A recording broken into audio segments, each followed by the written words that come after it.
Hare Krishna. We welcome you today session. हम लोग आज स्पेशल एक सेशन लेने वाले हैं, चैप्टर 1 to 6 आज पूरा रिवाइज करने वाले हैं। तो आप सबका स्वागत है आज के सेशन में। एंड लाइक ग्रैंड रिवीजन अगर देखा जाए पूरे 6 अध्यायों का एक साथ एक ही सेशन में हम लोग कोशिश करेंगे आज एक बार में रिवीजन करने का। सो let's see how it unfolds. तो हम लोग शुरू करेंगे मंगलाचरण के साथ। हरे कृष्णा। ओम अज्ञानतिमिरान्धस्य ज्ञानाञ्जनशलाकया चक्षुरुन्मीलितं येन तस्मै श्रीगुरवे नमः। श्रीचैतन्यमनोभीष्टं स्थापितं येन भूतले स्वयं रूपः कदा मह्यं ददाति स्वपदान्तिकं।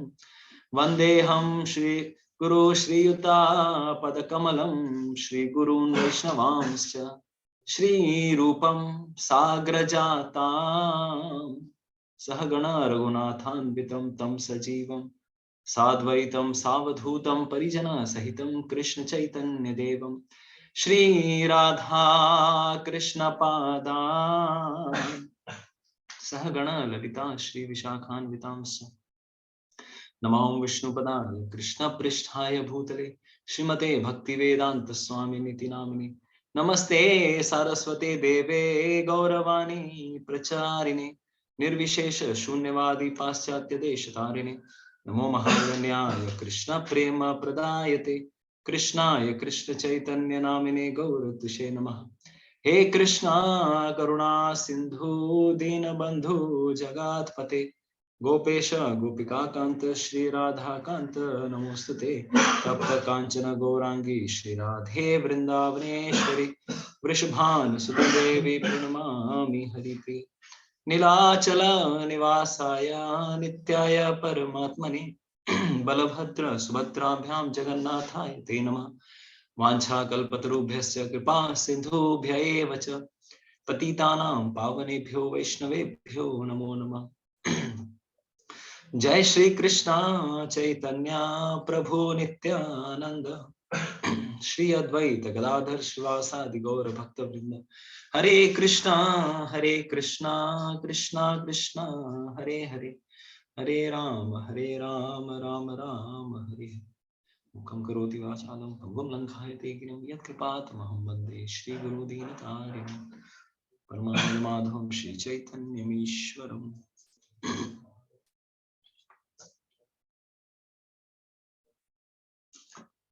Hare Krishna. So I welcome all of you for today's session. तो आप सबका हार्दिक रूप से स्वागत है। ऑलमोस्ट कितने लोगों ने अभी तक पूरा chapter number 1 to chapter number 6 अभी तक पूरा हम लोगों के साथ एक साथ रहे? You can raise your hands. आज तक ऑलमोस्ट कुछ बहुत कम ही लोग हैं जो नए लोग हैं आज तो। ओके सो आप लोगों के लिए स्पेशल चीज ये है कि क्योंकि आप लोगों ने पूरा सेशंस किए हैं अभी तक तो जाने मतलब परिचित लगेगा सब कुछ, सारे जो भी कॉन्सेप्ट्स हैं परिचित लगेंगे। और इसके अलावा जो आज नए लोग भी हैं, थैंक यू सो मच। जो लोग नए लोग हैं उनके लिए it will be just like a short overview, ठीक है? कि जल्दी अगर फास्ट फॉरवर्ड अगर हम लोग जानना चाहें कि भगवत गीता में क्या लिखा हुआ है तो उसके बारे में हम लोग जस्ट एज अ ग्लिम्स हम लोग देखेंगे, ठीक है? So let's see how it unfolds Bhagavad Gita.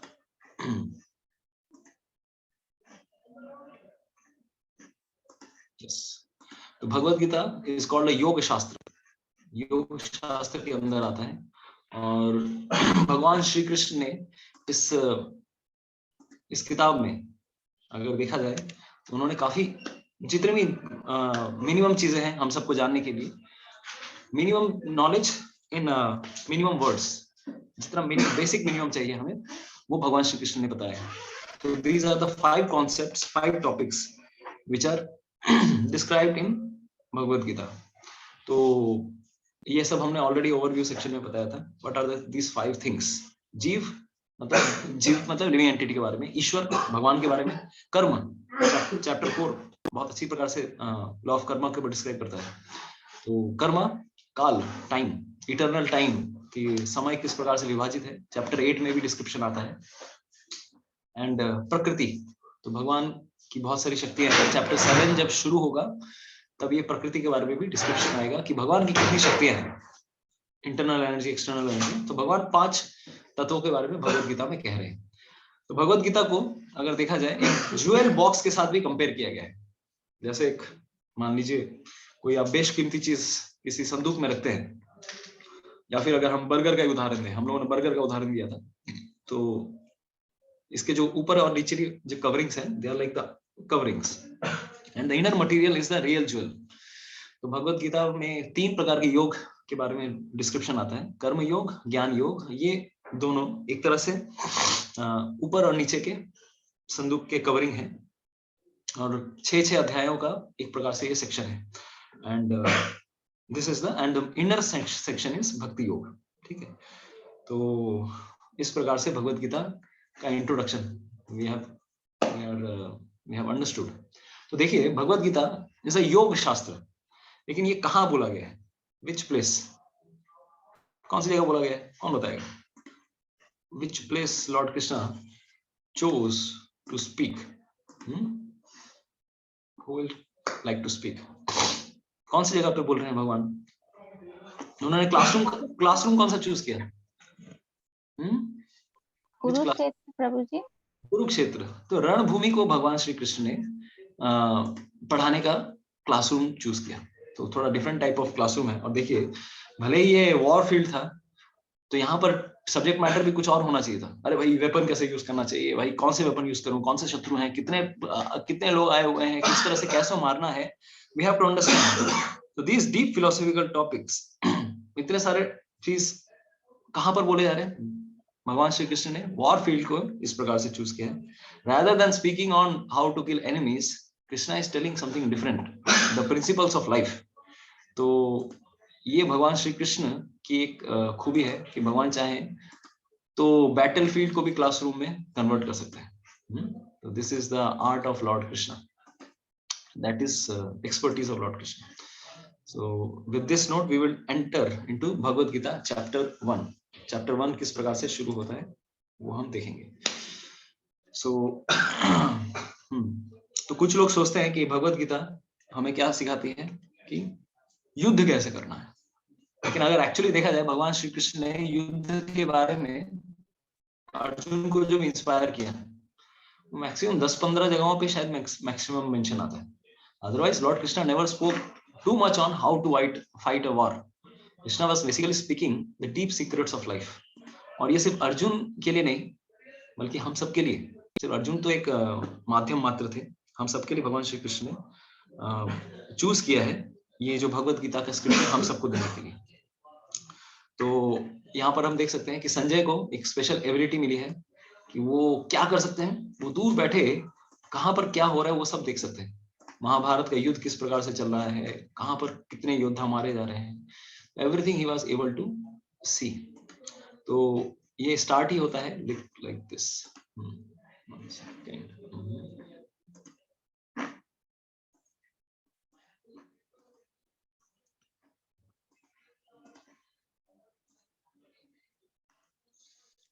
Sanjay अभी देख पा रहे हैं कि अभी युद्ध शुरू होने वाला है। तो धृतराष्ट्र के सामने वो बैठते हैं और वो बताना शुरू करते हैं। तो this is the first shloka. धर्म क्षेत्रे कुरुक्षेत्रे समवेतायुयुत्सवः मामकाः पांडवाश्चैव किम अकुर्वत संजय। तो संजय की ये जो दिव्य दृष्टि के कारण वो सब कुछ बता पा रहे हैं। लेकिन इस पहला वाला जो श्लोक देखिए, पहला श्लोक कौन शुरू करते हैं? धृतराष्ट्र से शुरू होता है। भगवत गीता का पहला श्लोक धृतराष्ट्र बोलते हैं। तो धृतराष्ट्र जैसे व्यक्ति को भी एक कूटनीतिज्ञ या फिर एक तरह से स्क्रूड मेंटालिटी जिनकी अगर देख सकते हैं, क्योंकि इस श्लोक से हम उनकी मेंटालिटी को समझ सकते हैं। हमने काफी डिटेल में चर्चा की थी चैप्टर 1 जब शुरू हुआ था कि उनके मन में ये भावना है कि मेरे बेटे और बाकी पांडवों के बेटे। तो अगर राजा अगर इस प्रकार का दृष्टिकोण रखता है, अगर ऐसा पक्षपात रखता है कि मेरे और पराये, तो प्रजा का क्या हाल होगा? अरे वो अपने फैमिली में इस प्रकार के दृष्टिकोण रखते हैं तो बाकी लोगों की क्या स्थिति होगी?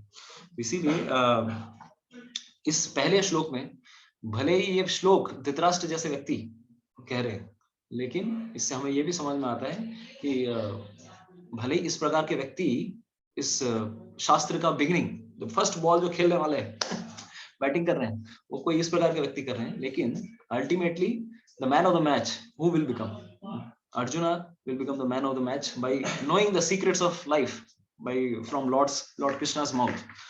तो इस श्लोक से हम देख पा रहे थे कि किस प्रकार से धृतराष्ट्र की जो चेतना है वो समझ सकते हैं। तो कूटनीति की जो चेतना है वो हम यहाँ से समझ पा रहे हैं। So this was from shloka number 1। तो इस अध्याय में देखा जाएगा तो तीन प्रकार के लोगों की तीन प्रकार की चेतना देख सकते हैं। एक तरफ धृतराष्ट्र व्यक्ति है, दूसरी तरफ दुर्योधन है जिसको इतना इनसिक्योरिटी फील हो रहा है कि पता नहीं भाई कोई मुझे अगर युद्ध भूमि में ही अगर मुझे छोड़ के चला गया, बहुत इनसिक्योरिटी फील करते हैं। इसीलिए पहले जो चैप्टर के कुछ श्लोक हैं वो फिर नेक्स्ट स्टार्ट करते हैं दुर्योधन। क्या होता है तो उनके पिताजी उनको अपने घर में काम कर रहे थे ना, इन्हीं बोले को। हरे कृष्णा। तो दुर्योधन के शब्द हम यहाँ पर देख पाते हैं। तो इनका मन में इनसिक्योरिटी की भावना है, पॉलिटिकल नेचर, डिप्लोमेटिक नेचर, वो किसको किस प्रकार से कन्विंस कर सकते हैं, बातों को घुमा सकते हैं, ये भावना हम देख सकते हैं दुर्योधन की। लेकिन तीसरी तरफ अर्जुन भी हैं जो खुद भी, उनके अंदर भी इनसिक्योरिटी है, लेकिन किस लिए इनसिक्योरिटी है? क्योंकि वो दया का भाव रखते हैं। अरे भाई इस युद्ध भूमि में फिजूल में इतने लोग मारे जाने वाले हैं। तो यहाँ पर एक वैष्णव की विचारधारा और साथ ही साथ दूसरे प्रकार के लोगों की विचारधारा पहले अध्याय में देख पाते हैं। तो आगे चल के अगर देखें तो दुर्योधन सैन्य निरीक्षण करते हैं, अर्जुन भी सैन्य निरीक्षण करते हैं, दोनों सैन्य निरीक्षण करते हैं, लेकिन एक ही सेना को दो व्यक्ति दो अलग प्रकार से देख रहे हैं। तो इस अध्याय को अगर हम देखें चैप्टर नंबर 1, तो हम लोगों ने इस फॉर्मूला में डाला था, we can divide this chapter in 2 sections. सैन्य निरीक्षण योग, तो ये किन्होंने देखा? दुर्योधन ने भी देखा, अर्जुन ने भी देखा। और इसी सेक्शन में ये भी एक मेंशन आता है कि पांडवों की विजय किस प्रकार से सुनिश्चित थी। 12 से 20 नंबर श्लोक में ये मेंशन आता है, पांडव लोग जीतने वाले हैं। तो वहां पर किसी को अगर याद आ रहा होगा, शंख के बारे में आता है, हनुमान जी की ध्वजा अर्जुन के रथ के ऊपर थी, और भी बहुत सारे जिस प्रकार से पांडवों ने शंख बजाया, बाकी लोगों का हृदय खौफ से तिलमिला उठा। तो ये सारे पहले से ही दिख रहे थे कि कौन जीतने वाले हैं। लेकिन अगर this was the first section, तो इसके बाद अर्जुन को लगने लगा अच्छा भगवान श्री कृष्ण, अभी मैं रेडी हूँ युद्ध करने के लिए, लेकिन युद्ध करने के बीच में अचानक से उसके मन में ये प्रश्न आया कि अरे भाई मुझे आगे जाके देखना चाहिए, आई वांट टू सी कौन कौन आए हुए हैं। तो ये थोड़ा अटपटा सा डिसीजन था कि भाई बैटिंग करने बैठ गया हूँ, लेकिन फिर बैटिंग करने के लिए रेडी है अर्जुन, बल्ला लेकर रेडी है। उसके बाद वो देखते हैं कि भाई दूसरे ऑपोजिंग टीम में कौन बैठे हैं, कौन कौन आए हुए हैं, देखता हूँ चलो ऑपोजिंग टीम में कौन आए हुए। अरे ये सारी चीजें तो पहले एक रात पहले ही करके हुए बैठे हुए रहते हैं सब लोग। तो ऑफ कोर्स ऐसी उत्सुकता थी अर्जुन के अंदर। तो अर्जुन कृष्ण को बोलते हैं भगवान श्री कृष्ण आप मेरा रथ आगे लेकर चलिए। भगवान कृष्ण को समझ में आ गया अर्जुन अभी साइकोलॉजिकल ब्रेकडाउन होने वाला है, तो अर्जुन को आगे लेके चलते हैं। और उसके बाद अर्जुन के मन में बहुत सारे संशय आते हैं कि मैं ये युद्ध नहीं लड़ सकता। तो ऐसा होनहार व्यक्ति जो कि इतना दिव्य गुण थे जिनके अंदर, इतना सब कुछ होने के बावजूद भी अर्जुन के का भी कॉन्फिडेंस गिरने लगा। तो यहाँ पर हम लोग ये देख सकते हैं, देखिए qualification doesn't matter everywhere always. Qualification तो बहुत लोग क्वालिफाइड रहते हैं, लेकिन साथ ही साथ जब परफॉर्मेंस की बात आती है तो बहुत सारे फैक्टर्स डिपेंड करते हैं। तो यहाँ पर अर्जुन के लिए सबसे बड़ी जो दिक्कत ये आ गई कि उनके हृदय में करुणा की भावना। तो 5 ऐसे कारण थे जिसके कारण अर्जुन कहने लगे कि मैं ये युद्ध नहीं लड़ सकता। तो इस चैप्टर का हम लोगों ने बताया था डाउट फार्मूला डी, क्योंकि अर्जुन के मन में ये डाउट आया। तो एनीवेज, तो 5 कारण जो थे अर्जुन के, पहला कारण करुणा की भावना कि भाई किसी को ऐसे भी like we should not kill anyone. Second is enjoyment, अरे भाई मैं सबको अगर मार दूंगा तो मेरे साथ भोग करने के लिए कौन रहेगा, ये साम्राज्य भोग करने के लिए कोई मेरे साथ रहने वाला नहीं है, एवरीवन विल डाई। तीसरा कारण उन्होंने दिया, अरे भाई किसी को ऐसे भी मारना नहीं चाहिए क्योंकि मारने से पाप होता है। और इसके बाद वो धर्म शास्त्रों का उदाहरण देने लगे, भले ही अर्थशास्त्र में लिखा हुआ है कि आतताई को मारने में कोई दिक्कत नहीं, लेकिन धर्म शास्त्र कहता है कि हमें क्या करना चाहिए, सबको माफी देनी चाहिए। क्षमा देना, क्षमा दान करना सबसे बड़ा एक तरह से चैरिटी है। You should try to forgive everyone. तो ये वो एक लॉजिक देते हैं। और जो आगे चल के जो लॉजिक देते हैं, डिस्ट्रक्शन ऑफ फैमिली ट्रेडिशंस, तो उनके हिसाब से कारण ये था कि अगर इस युद्ध भूमि से अगर कोई लौट के नहीं जाएगा, तो जितने भी एल्डरली लोग हैं, जो वयस्क लोग हैं, तो उनके ना रहने के कारण उनके घर पे जो भी कुल की प्रथाएं हैं वो सब के सब क्या हो जाएंगे, सब नष्ट हो जाएंगे। उनका तर्पण कौन करेगा, कुल क्षय होगा, तो उसके साथ फैमिली ट्रेडिशन स्टॉप हो जाएंगी, पिंडदान कोई करने वाला नहीं रहेगा, और इसके कारण क्या होगा, अधर्म बढ़ने लगेगा और स्त्रियां प्रदूषित हो जाएंगी। और स्त्रियां अगर प्रदूषित हो जाएंगी तो समाज में पॉल्यूशन, मतलब वर्ण संकर आ जाएंगे, करप्टेड पॉपुलेशन, और इसके कारण समाज में अफरा तफरी का माहौल होगा। People will go to hellish planets. पितृलोक को अगर तर्पण कोई नहीं करने वाला होगा, उनको अगर साल एवरी ईयर अगर कोई जल अर्पण ना करे या फिर श्राद्ध ना करे, देन उनका भी पतन हो जाएगा, और इस प्रकार से पूरी तरह से समाज का विनाश होगा।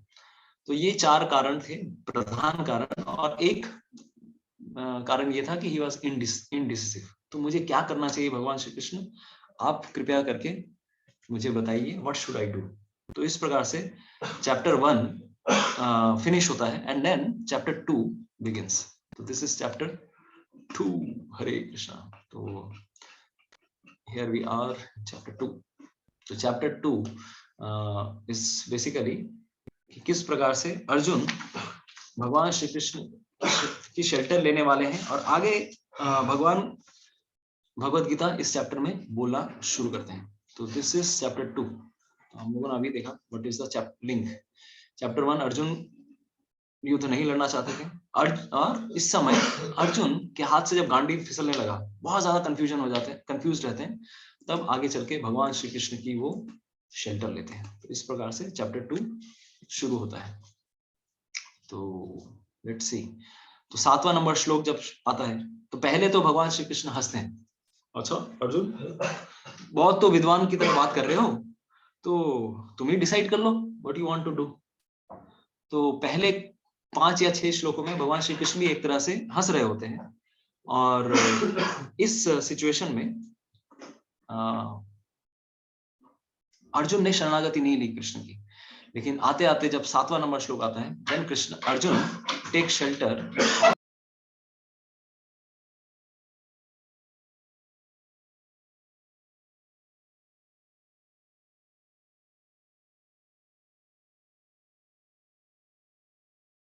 तो अर्जुन शेल्टर लेते हैं भगवान श्री कृष्ण की। ठीक है, किस प्रकार से शेल्टर लेते हैं, कार्पण्य दोषोपहता स्वभावा पृच्छामि त्वां धर्म सम्मूढ़ चेता यत् श्रेयस्यान्निश्चितं ब्रूहि तन्मे शिष्यस्तेहं शाधि मां त्वां प्रपन्नम। तो 7वें नंबर श्लोक में अर्जुन भगवान श्री कृष्ण की शरणागति लेते हैं कि मुझे समझ में नहीं आ रहा है, मैं इतने सारे लॉजिक तो दे रहा हूँ भगवान, लेकिन मुझे कुछ पल्ले नहीं पड़ रहा है, what should I do. Krishna says okay, I will guide you. तो उस समय भगवान श्री कृष्ण अर्जुन के गुरु का रोल लेते हैं, और उसके बाद कहना शुरू करते हैं। तो पहला जो सेक्शन शुरू होता है 2nd चैप्टर का, भगवान श्री कृष्ण काफी रीजन देते हैं अर्जुन को, क्या क्या कारण से तुम्हें युद्ध करने चाहिए।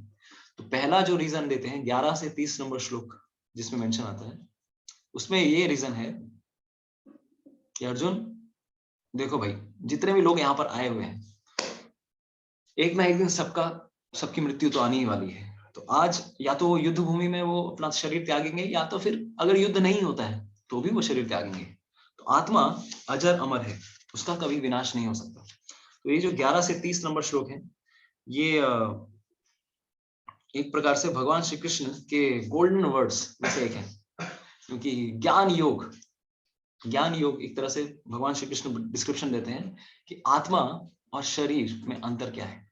तो वो इस सेक्शन में भगवान श्री कृष्ण बहुत डिटेल में बताते हैं what is the difference between body and soul. तो काफी फेमस श्लोक आते हैं यहाँ पर, देहि नोस्मिन् यथा देहि कौमारम यौवनम जरा तथा देहांतर प्राप्ति धीरस्तत्र न मुह्यते। तो अर्जुन को इस प्रकार से मोटिवेशन देने के बाद बहुत सारे एंगल से मोटिवेट करते हैं।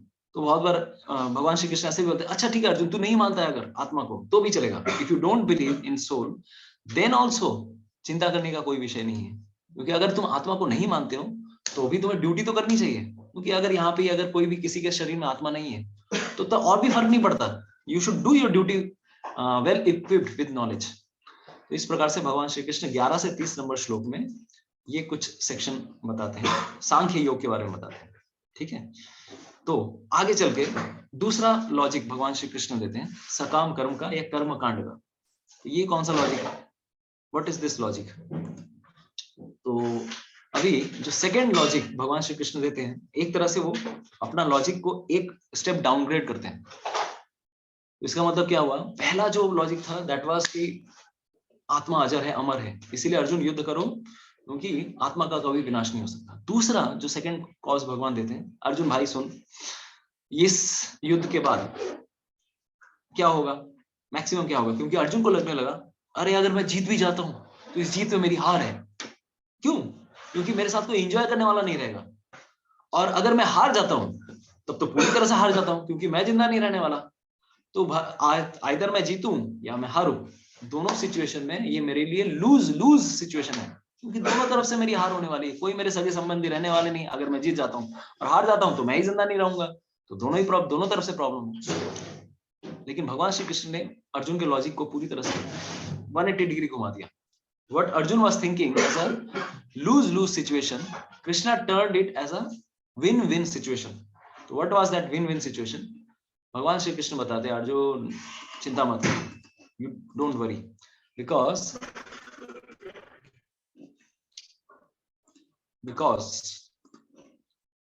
देखो या तो तुम जीतोगे या तो तुम हारोगे। जीतने से तुम्हें क्या मिलने वाला है, अरे ऐसा एक छत्र साम्राज्य मिलने वाला है जिसकी तुम कल्पना भी नहीं कर सकते। तो पूरे साम्राज्य, पूरे भारतवर्ष के तुम राजा बनने वाले हो। तो एक प्रकार से ये कोई बड़ा लॉजिक नहीं था, it was a small yes. तो दिस इज द, तो भगवान कृष्ण बोलते हैं देखो भाई, अगर तुम जीतते हो तो तुम्हें क्या मिलने वाला, तुम्हें पूरा साम्राज्य मिलने वाला है, और अगर तुम मर भी जाते हो तो तुम्हें स्वर्ग तो मिलेगा। तो दोनों तरफ में तुम्हारी जीत है, क्योंकि क्षत्रिय के लिए सबसे बड़ा एक एम रहता है कि हम इस प्रकार से युद्ध लड़ेंगे कि हम at least we should go to heavens. तो क्योंकि रिस्पॉन्सिबिलिटी, दिस इज अ धर्म युद्ध, तो धर्म युद्ध का हमेशा परिणाम क्या होगा, we would be going to heaven. तो ये उनको वो एक सेकेंड लॉजिक देते हैं क्षत्रिय के दृष्टिकोण से। तो लेकिन इस दृष्टिकोण में एक प्रॉब्लम है, प्रॉब्लम ये है कि भगवान श्री कृष्ण ने एक प्रकार से अर्जुन को प्रलोभन दिखाया, भाई यार युद्ध लड़ ले। जैसे कभी कभार हम लोग बोलते हैं ना, अगर घर पे बच्चा पढ़ाई नहीं कर रहा होता है तो क्या बोलते हैं हम उसको, बता पढ़ाई कर ले, पढ़ाई कर ले। क्यों? तू पढ़ाई नहीं करेगा तो तुझे अच्छी नौकरी नहीं मिलेगी, और अच्छी नौकरी नहीं मिलेगी तो फिर अच्छी लड़की नहीं मिलेगी, और अच्छी लड़की नहीं मिलेगी तो फिर अच्छे तो जीवन में करेगा क्या तू? हाँ अच्छा, पॉइंट की बात कर रहे हैं ना। तो शादी अगर अच्छे प्रकार से करनी है, अगर सेटल होना लाइफ में, तो अच्छी तरह से पढ़ाई अभी से शुरू करनी पड़ेगी। तो ये एक प्रकार से लेसर लॉजिक है। अगर बच्चे को पढ़ाना है तो हमें क्या लॉजिक देना चाहिए, अरे you should study nicely, you should achieve things in your life, you should do your duty.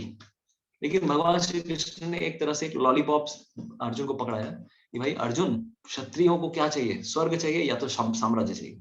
तो ये दोनों ही एक प्रकार से एक लेसर लॉजिक था, जो कि भगवान श्री कृष्ण का मोटिवेशन नहीं था, कहने का मन नहीं था, फिर भी उन्होंने एक लेसर लॉजिक भगवान ने दिया। आगे चल के इसके बाद जैसे ही तीसरा सेक्शन शुरू होता है, the other section with that comes, भगवान श्री कृष्ण पूर्ण रूप से अपने पॉइंट को ही अलग कर देते हैं। ही स्टार्ट्स टेलिंग अर्जुन, मैं चाहता हूं अर्जुन तुम ये युद्ध लड़ो, लेकिन हार जीत के बारे में सोचते हुए नहीं, बल्कि as a responsibility, as a duty तुम ये युद्ध लड़ो, ठीक है। तो भगवान श्री कृष्ण एक्चुअली क्या कर रहे थे, अर्जुन के एक एक आर्गुमेंट को तोड़ने का प्रयास कर रहे थे। तुमने बोला था करुणा, दूसरों के प्रति करुणा करनी चाहिए, दूसरों के शरीर के प्रति करुणा। भगवान श्री कृष्ण ने ज्ञान योग बताया, हम शरीर नहीं है, हम आत्मा है। भगवान ने फिर सेकंड जो लॉजिक था फर्स्ट चैप्टर में अर्जुन का, कि भाई कोई जिंदा नहीं रहने वाला, इसमें तो मेरी हार ही हार है। भगवान श्री कृष्ण ने ठीक उसके लॉजिक को उल्टा कर दिया, कर्मकांड का लॉजिक दिया, नहीं तुम्हारी इसमें जीत है, हार नहीं है इसमें भाई, तो या तो स्वर्ग मिलेगा या तो फिर कीर्ति मिलेगी। तीसरा अर्जुन का लॉजिक था पाप का भय, क्या करें, अरे पाप होगा इसमें।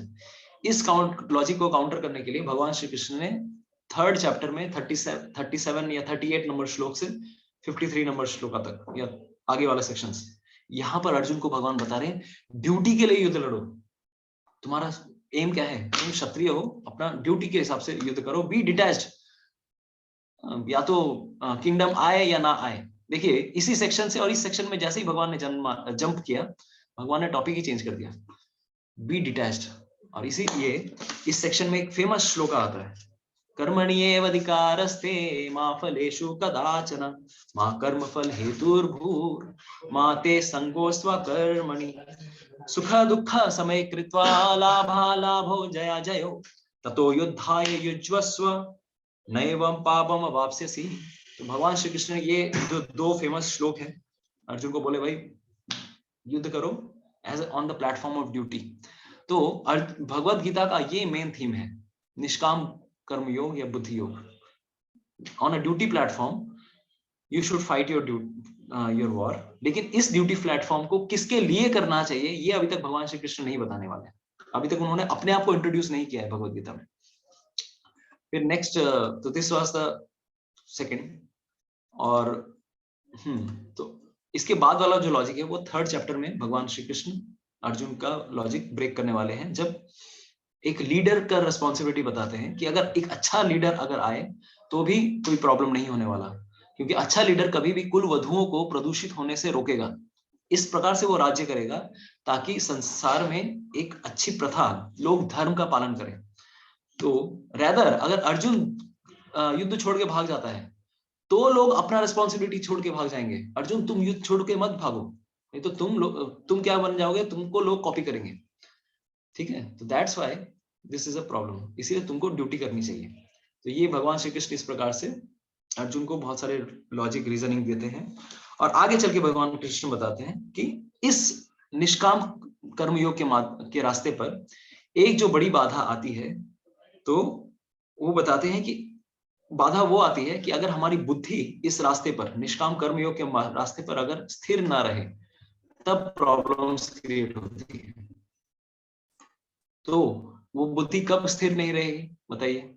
वो तब नहीं रहेगी जब हमारा बुद्धि बहुत जगहों पे विभाजित होकर रखी हुई हो, दैट इन दोस प्लेसेस। इसीलिए एक श्लोक आता है, व्यवसायत्मिका बुद्धि एकेह कुरु नंदना बहुशाखा अनंतश्च बुद्धयो अव्यवसायिनः। भगवान श्री कृष्ण कहते हैं अर्जुन तुम फोकस रखो अपने इस रास्ते पर, you should try to have a focused mentality, keep focus in your life. तो इसीलिए ये व्यवसायत्मिका बुद्धि का ये श्लोक आता है, don't become distracted in your endeavours, क्योंकि अगर डिस्ट्रैक्टेड हो गए तो फोकस तुम्हारा चला जाएगा। और डिस्ट्रैक्शन कब आता है? निष्काम कर्मयोग के रास्ते पर डिस्ट्रैक्शन कब आता है? क्योंकि जब भोग और ऐश्वर्य किसी के जीवन में बहुत ज्यादा आ जाए। इसीलिए इंद्रिय भोग और भौतिक ऐश्वर्य हमारे रास्ते में सबसे बड़ी बाधा है। तो इस प्रकार से अर्जुन को भगवान श्री कृष्ण निष्काम कर्मयोग के बारे में अच्छी प्रकार से डिस्क्रिप्शन देते हैं।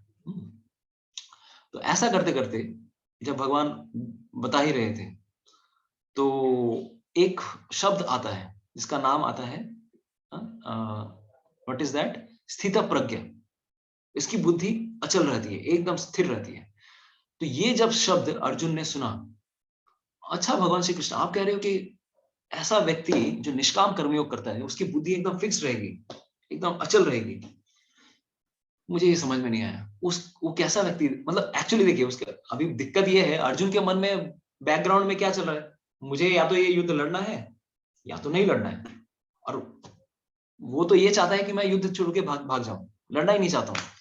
तो अर्जुन के मन में प्रश्न आया, अच्छा ऐसा व्यक्ति युद्ध लड़ेगा या नहीं लड़ेगा? आप पहले ये बताओ, जो ड्यूटी प्लेटफॉर्म पे है, निष्काम कर्मयोग करना चाह रहा है, जिसकी बुद्धि स्थिर है, आप मेरे को ऐसे समझ में नहीं आ रहा है आप जैसा डिस्क्रिप्शन दे रहे हो।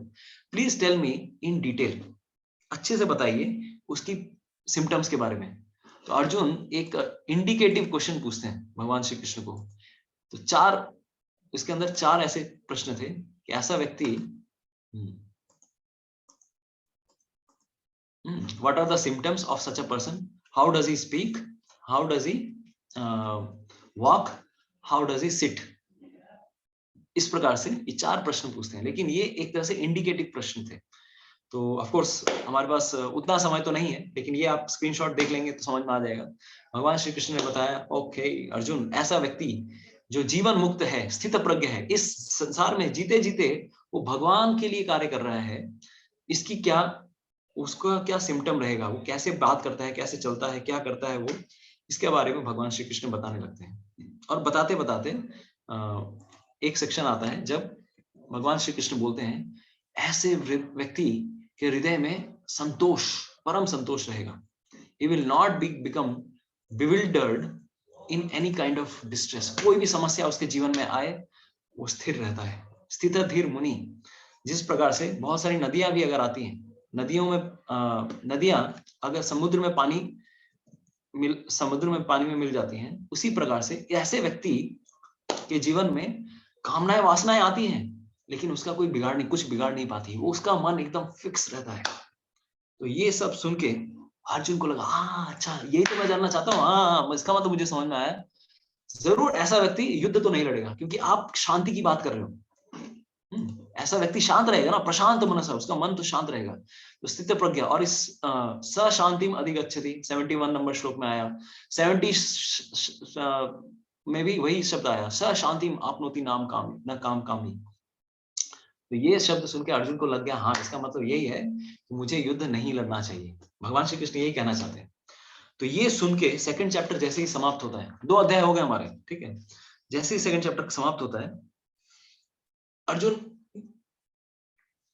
खड़ा है सब ऐसे ही। तो इसका मतलब युद्ध तो नहीं लड़ना है, शांति शांति चाहिए, सफेद झंडा लेके आ जाऊं, शांति, मैं युद्ध नहीं लड़ूंगा, मैं संन्यास ले रहा हूं।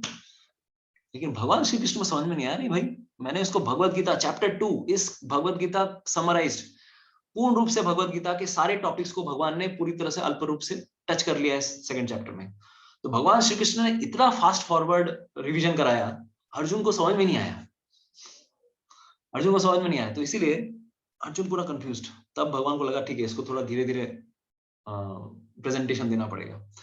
तो अर्जुन पूरा शांति से बैठा हुआ है। तो अर्जुन के मन में ये प्रश्न आया, थर्ड चैप्टर जैसे ही शुरू होता है, तो दिस इज चैप्टर 3। अर्जुन के मन में प्रश्न आया, मुझे युद्ध लड़ना है या युद्ध भूमि से निकल जाना है? What should I do? मुझे क्या करना चाहिए? तो ये प्रश्न इसी प्रकार से अर्जुन पहले जो कुछ श्लोक हैं उसी में पूछ देते हैं। अर्जुन का कंफ्यूजन होता है, शुड आई रिनाउंस और शुड आई वर्क? तो एक्चुअली ये हमने बताया कि डाउट क्यों आया, क्योंकि शांति शब्द बहुत बार सुन लिया था अर्जुन ने। तो अर्जुन को लगने लगा शायद मुझे शांति की तलाश में चला जाना चाहिए। लेकिन भगवान श्री कृष्ण बताएंगे नहीं, ऐसा नहीं है। तो भगवान श्री कृष्ण बताते हैं, जैसे ही थर्ड चैप्टर शुरू होता है, देखो अर्जुन, 2 प्रकार के लोग होते हैं।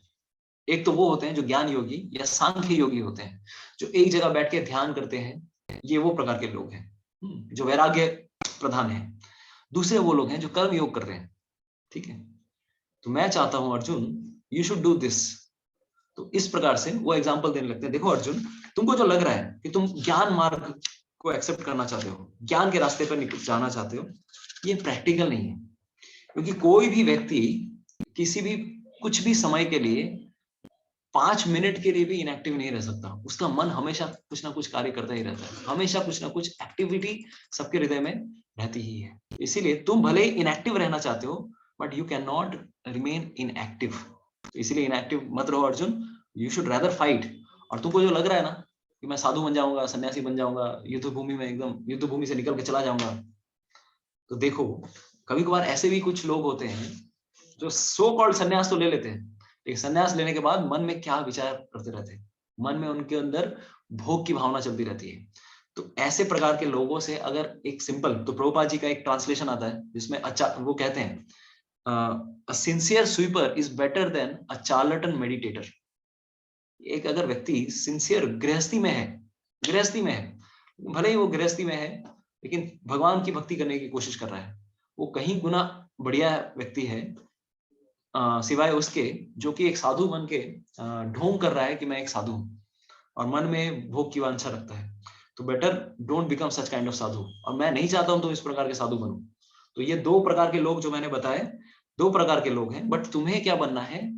रिनंसिएशन, जो वैराग्य है उसको अपने कर्म में ऐड करना है। तो ये एक नया फॉर्मूला भगवान श्री कृष्ण देते हैं अर्जुन को कि रिनंसिएशन इन एक्शन।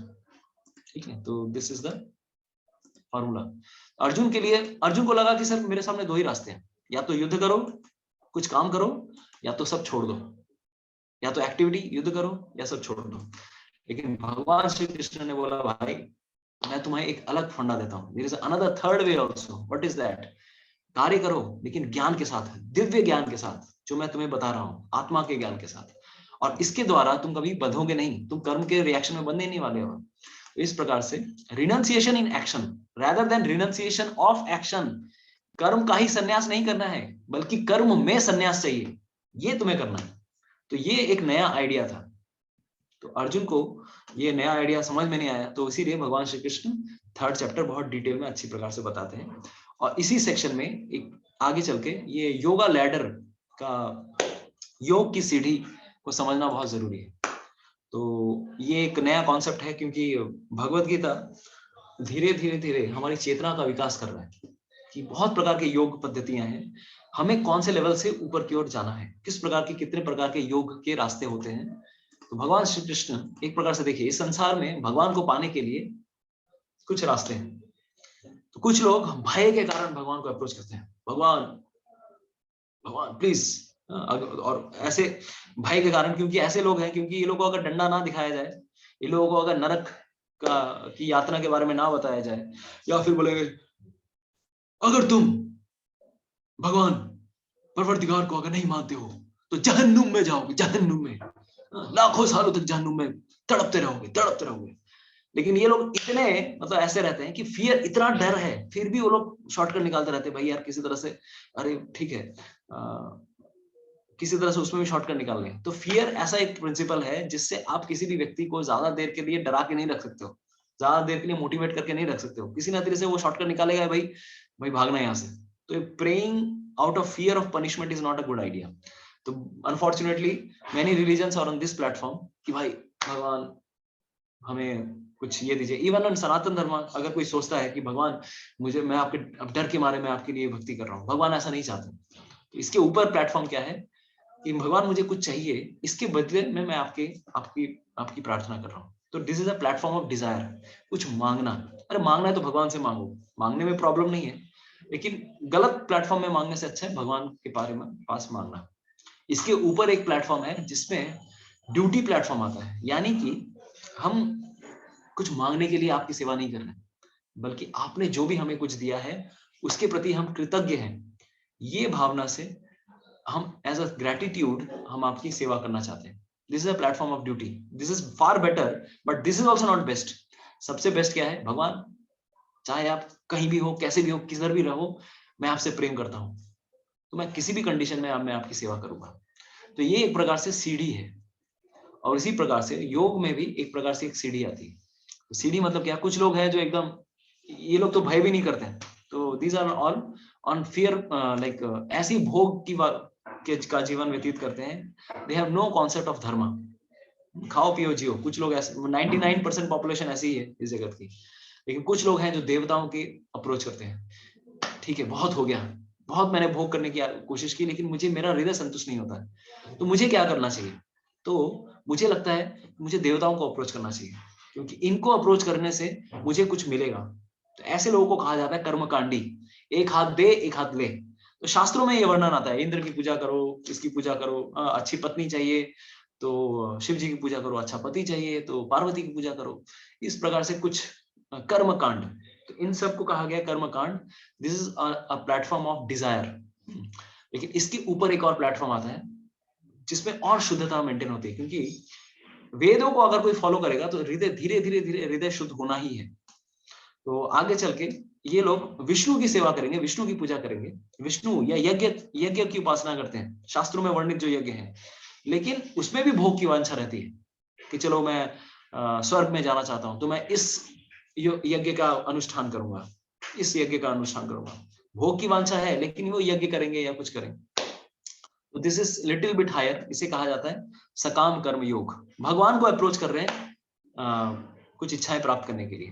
लेकिन इसके नीचे वाले प्लेटफॉर्म में ये लोग देवताओं को अप्रोच कर रहे थे भोग की इच्छा प्राप्त करने के लिए। दोनों में अंतर है, एक देवता को अप्रोच कर रहे हैं, एक विष्णु को अप्रोच कर रहे हैं। तो इसे एक को कहा जाता है कर्म कांड, एक को कहा जाता है सकाम कर्म योग। लेकिन इसके आगे वाला प्लेटफॉर्म क्या है? निष्काम कर्म योग। भगवान मुझे कुछ नहीं चाहिए, I was just want to do duty, this is a higher platform. और अगर कोई आगे जाए तो ज्ञान योग और ध्यान योग, क्योंकि हृदय जब शुद्ध होगा तभी कोई ज्ञान और ध्यान कर सकता है। लेकिन अर्जुन क्या कर रहे थे? डायरेक्ट जंप मारना चाह रहे थे ज्ञान योग में या ध्यान योग में, भाई मैं सब छोड़ छाड़ के चला जाऊंगा, है ना। तो ये उनके अंदर भावना थी। तो भक्ति योग इज अ एलिवेटर।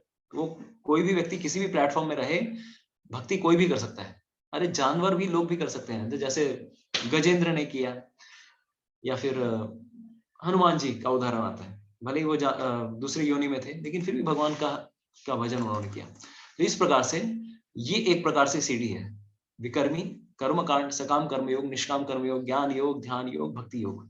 तो भगवत गीता के चैप्टर्स धीरे धीरे भक्ति योग की ओर लेके जाने वाले इस प्रकार से हैं। ठीक है, तो ये है फंडा। तो इसको समझना ही बहुत बार डिफिकल्ट हो जाता है। इसको लिए हम लोगों ने बहुत सारे सेशंस, लंबे लंबे सेशंस लिए थे थर्ड चैप्टर में। तो this is the thing, on one side there is purification of heart, हृदय का शुद्धिकरण हो रहा है कामनाओं वासनाओं से, तो and this is a gradual elevation. But भक्ति योग में और कुछ सोचने की आवश्यकता नहीं है। तो भक्ति योग को एक प्रकार से एलिवेटर की तरह कल्पना की गई है। तो अर्जुन क्या करना चाह रहे थे? अर्जुन डायरेक्टली जंप मारना चाह रहे थे विदाउट गोइंग थ्रू निष्काम कर्म योग।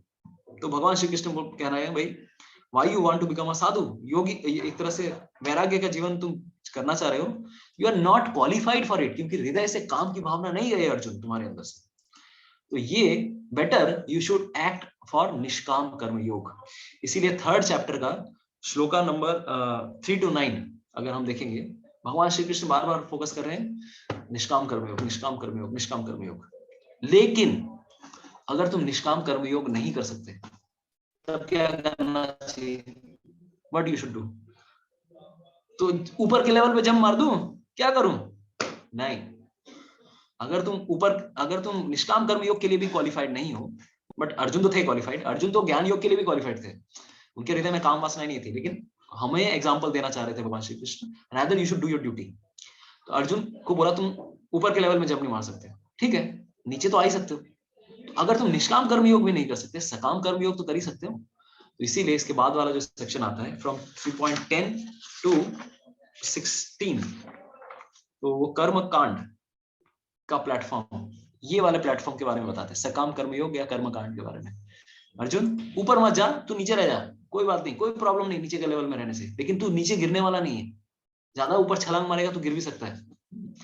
तो इसीलिए इस सेक्शन में भगवान श्री कृष्ण एक नया कॉन्सेप्ट शुरू करते हैं, बताते हैं। तो 3.9 में वो एक नया एक अनयूजुअल चीज बताते हैं, किसके बारे में? यज्ञार्थात् कर्मणोऽन्यत्र लोकोऽयं कर्म बन्धनः तदर्थं कर्म कौन्तेय मुक्तः कर्म समाचरः। कि भाई अर्जुन, युद्ध किसके लिए, हमें कार्य किसके लिए करना चाहिए? We should do our duty for yajna, Vishnu की संतुष्टि के लिए हमें यज्ञ करना चाहिए, और किसी की संतुष्टि के लिए नहीं। ठीक है, तो ये वाला सेक्शन इस सेक्शन में आता है, और वो फिर बताते हैं कि देखो विष्णु की संतुष्टि, भगवान श्री कृष्ण विष्णु ने इस जगत की सृष्टि जब हुई थी, तो प्रजापति या फिर विष्णु ने क्या पहले क्रिएट किया? यज्ञों का विधान क्रिएट किया, ताकि लोग इस जगत में खुश रह सके। तो उस सेक्शन में हम लोगों ने बताया था कि किस प्रकार से सृष्टि शुरू होती है। तो ब्रह्मा जी 4 कुमारों की सृष्टि करते हैं, रुद्र की सृष्टि करते हैं, ये सब हम लोगों ने क्रिएशन के बारे में भी थोड़ा उस समय चर्चा की थी, कि किस प्रकार से डार्विन की थ्योरी गलत है। तो सृष्टि के प्रारंभ में भगवान श्री हरि विष्णु ने, या फिर इसी शब्द प्रजापति के 2 मतलब हो सकते हैं, प्रजापति का मतलब ब्रह्मा जी भी हो सकते हैं, प्रजापति का मतलब विष्णु भी हो सकते हैं। इन्होंने एक सिस्टम की निर्मित की थी, जिसका नाम क्या है? यज्ञ। यज्ञ का प्रावधान क्यों कराया? क्योंकि यज्ञ के द्वारा सब कोई संतुष्ट हो सकते हैं। तुम जब देवताओं को संतुष्ट करने की कोशिश करोगे, देवता भी तुम्हें खुश करेंगे, they will fulfil your desires. तो ये सेक्शन वो यहाँ पर बताते हैं कि brother approach Vishnu for fulfilling your desires. तो ये इस सेक्शन में भगवान अर्जुन को बताते हैं। और उसी के बाद एक वाटर साइकिल या फूड साइकिल के बारे में बताते हैं कि अन्न किस प्रकार से उपजता है इस जगत में। देवता लोग हमारी सारी डिजायर्स फुलफिल करते हैं और ये सब प्रोवाइड किए जाते हैं भगवान विष्णु के बनाए हुए सिस्टम के द्वारा, ठीक है। फैक्ट्रियों के द्वारा खाना नहीं बनाया जाता हमारे लिए। तो ये वहां पर 3.10 to 16 में ये सेक्शन आता है। तो उसके बाद जैसे ही ये सेक्शन खत्म होता है, भगवान श्री कृष्ण फिर से नॉर्मल अपने पॉइंट में आ जाते हैं। अच्छा, ओके, उसका मतलब क्या कि Arjun, what I want from you is that तुम कर्मकांड भी मत करो। भले ही मैंने तुम्हें कर्मकांड के बारे में बताया, ये एक स्टेप लोअर था, बट मुझे पता है कि तुम कर्मकांड के से कहीं बढ़कर हो। You are well above the level of karmakanda also. लेकिन मैं नहीं चाहता, अरे तुम ज्ञान योग, तुम संन्यास लेने के भी योग्य हो, बट मैं क्या चाहता हूं, मैं ये चाहता हूं कि इस संसार में तुम एग्जाम्पल सेट करो, ताकि एग्जाम्पल सेट करने से लोग तुम्हारा सही एग्जाम्पल फॉलो कर सकें। इसीलिए 17 to 35 नंबर जो सेक्शन है, भगवान श्री कृष्ण निष्काम कर्मयोग सेट करना चाहते हैं, to set a good example for others. इसी सेक्शन में वो बहुत सारे हाँ, तो यहाँ पर देखिए, एक्चुअली ऐसा नहीं था कि अर्जुन ज्ञान योग के लिए क्वालिफाइड नहीं थे। Yes, he was qualified. अरे वो ऐसे व्यक्ति थे जो स्वर्ग लोक में जाके उर्वशी से भी डिस्ट्रैक्टेड नहीं हुए। उर्वशी इतनी सुंदर अप्सरा, जिनको देख के कोई भी, मतलब बड़े बड़े राजा लोग उर्वशी को देख के like they would become lusty, लेकिन ऐसा व्यक्ति के हृदय में काम कहां से हो सकता है। लेकिन भगवान Krishna as a example set करने के लिए, अर्जुन ज्ञान योग के लिए क्वालिफाइड है, लेकिन संसार के लोग ज्ञान के योग के लिए क्वालिफाइड नहीं है। इसलिए अर्जुन, तुम निष्काम कर्म योग करो, ताकि लोग तुम्हारा एग्जाम्पल फॉलो कर सके, to set a good example, ठीक है। तो ये भगवान श्री कृष्ण ने इस सेक्शन में बताया। तो इसीलिए इस सेक्शन में वो 2 एग्जाम्पल देते हैं। कौन कौन से एग्जाम्पल? भाई अर्जुन, एग्जाम्पल अगर सेट करना है, 2 एग्जाम्पल के बारे में बताते हैं। किसका किसका, किसको याद है? अगर एग्जाम्पल के बारे में बताया, कौन से 2 एग्जाम्पल भगवान श्री कृष्ण इस सेक्शन में देते हैं? किसको याद है, बताइए। Who is able to remember? बताइए, you can unmute yourself. 2 example दिए थे।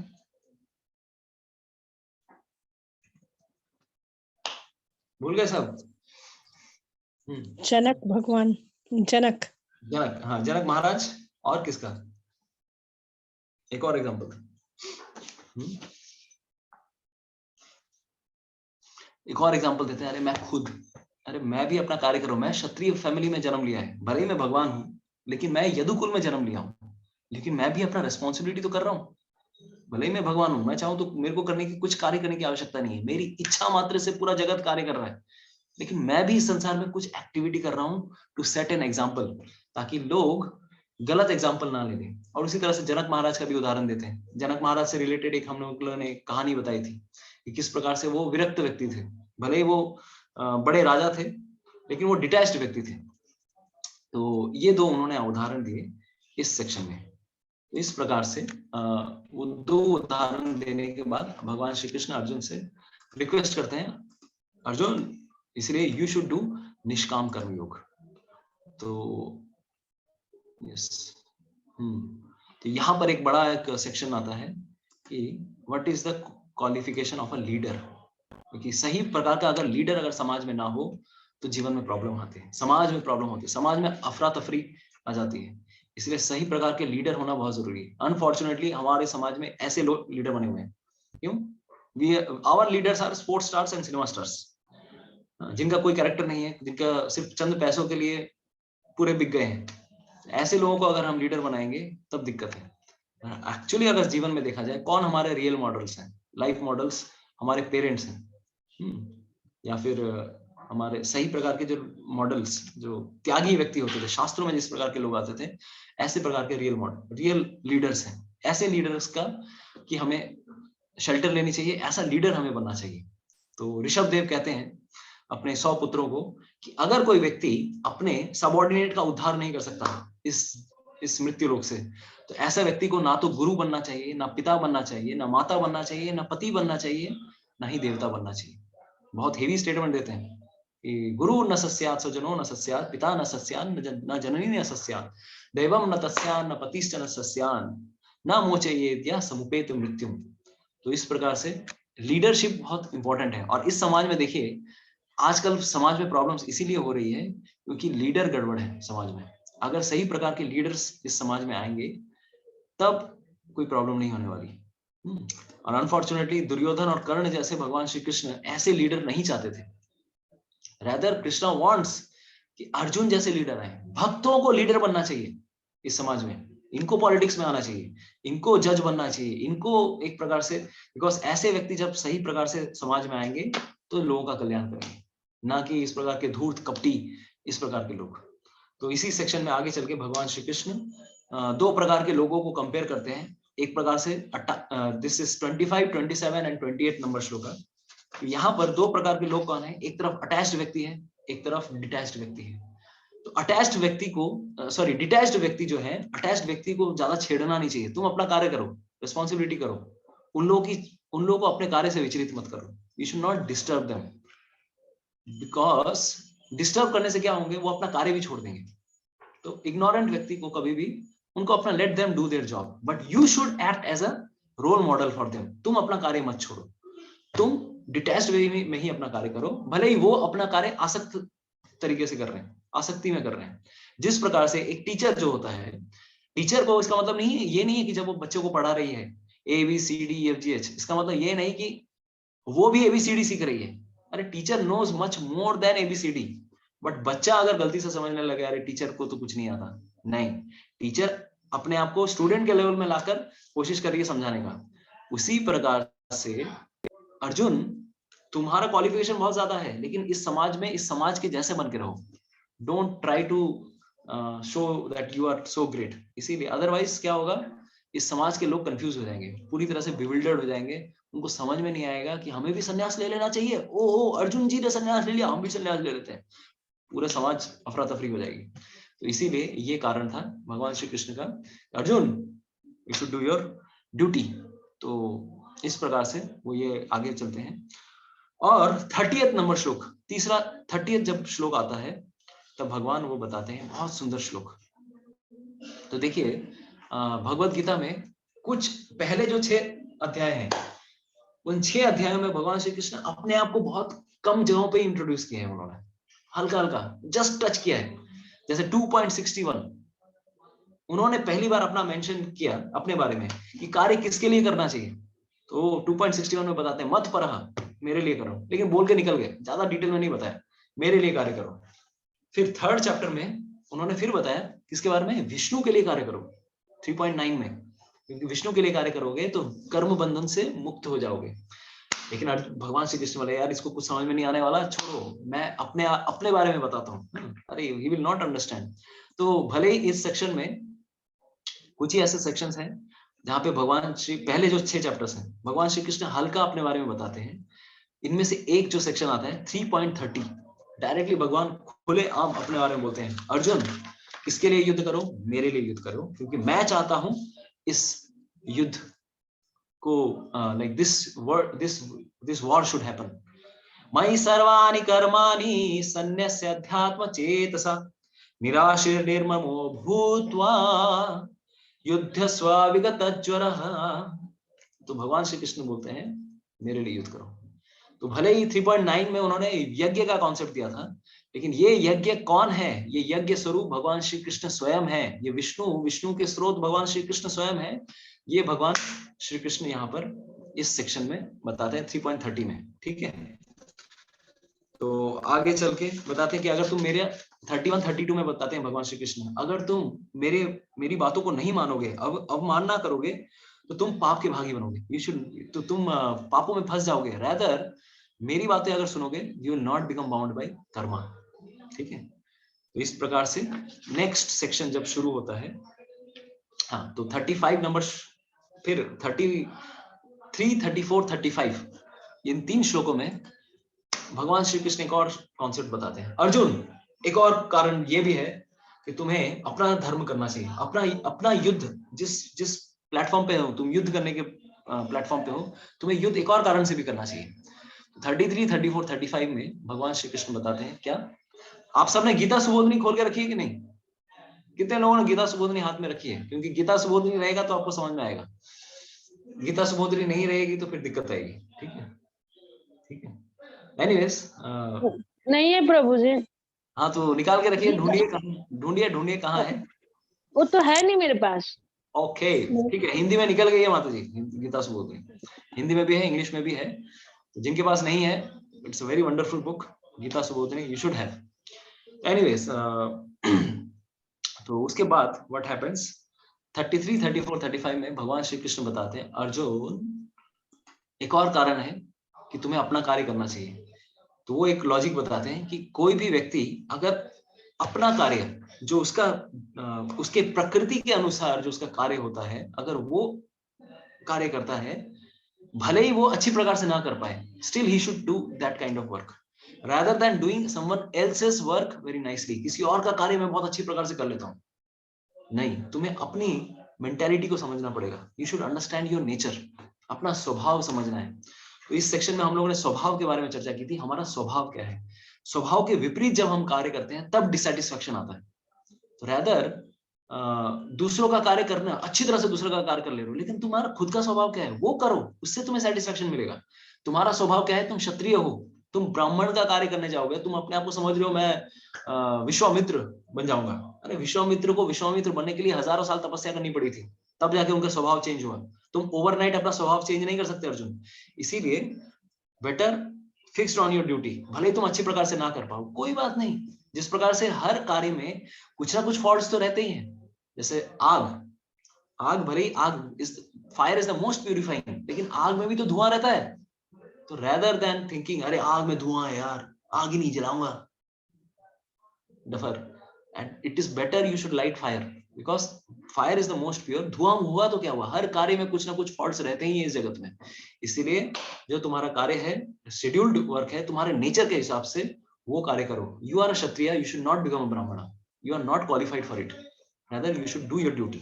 तो एक और ये लॉजिक देते हैं 33, 34, 35 में, ये सेक्शन में। और उसके बाद अर्जुन के मन में प्रश्न आता है, अच्छा भगवान श्री कृष्ण, बोल तो दिया आपने कि निष्काम कर्म योग करना है, third chapter is fully on निष्काम कर्म योग।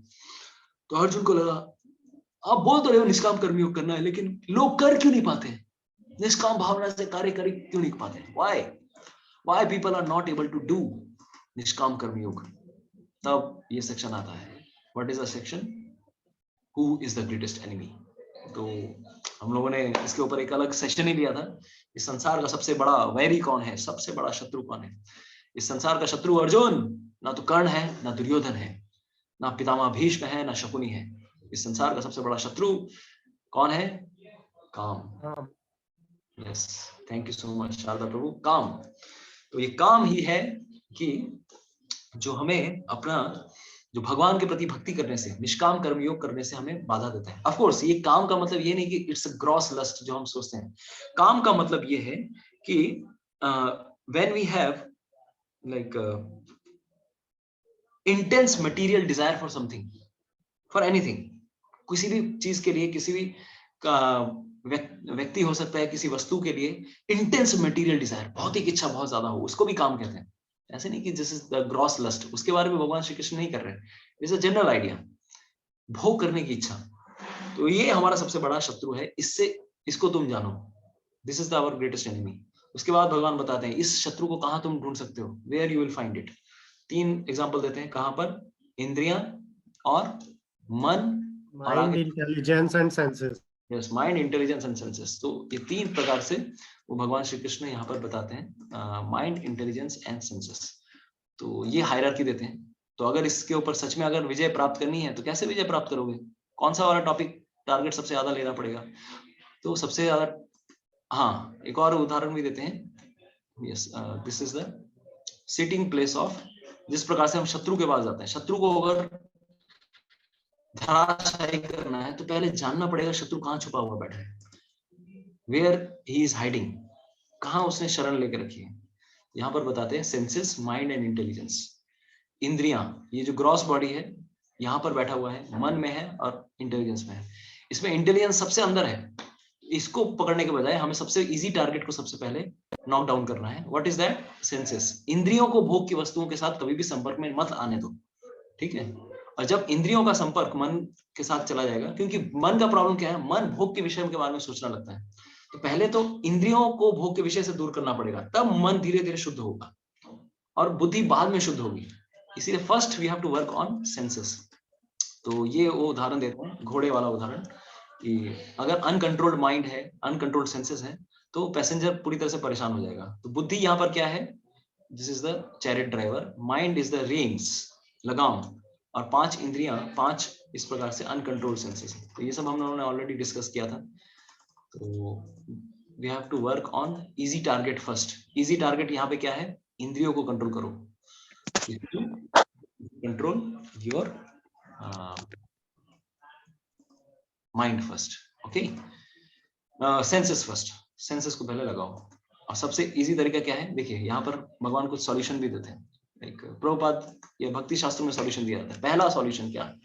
पहला सॉल्यूशन क्या है? इंद्रियों को इंद्रियों के भोग की वस्तुओं के साथ संपर्क में ना लाने दीजिए।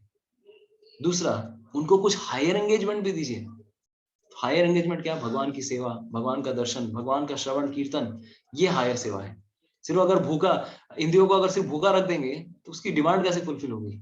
दे नीड हायर एंगेजमेंट। इसीलिए भगवान की सेवा जब करेंगे इंद्रियां, तब वो संतुष्ट हो सकती है। Taking darshan, engaging our eyes, इस प्रकार से भगवान की सेवा करना। दूसरा क्या? मन के लिए क्या?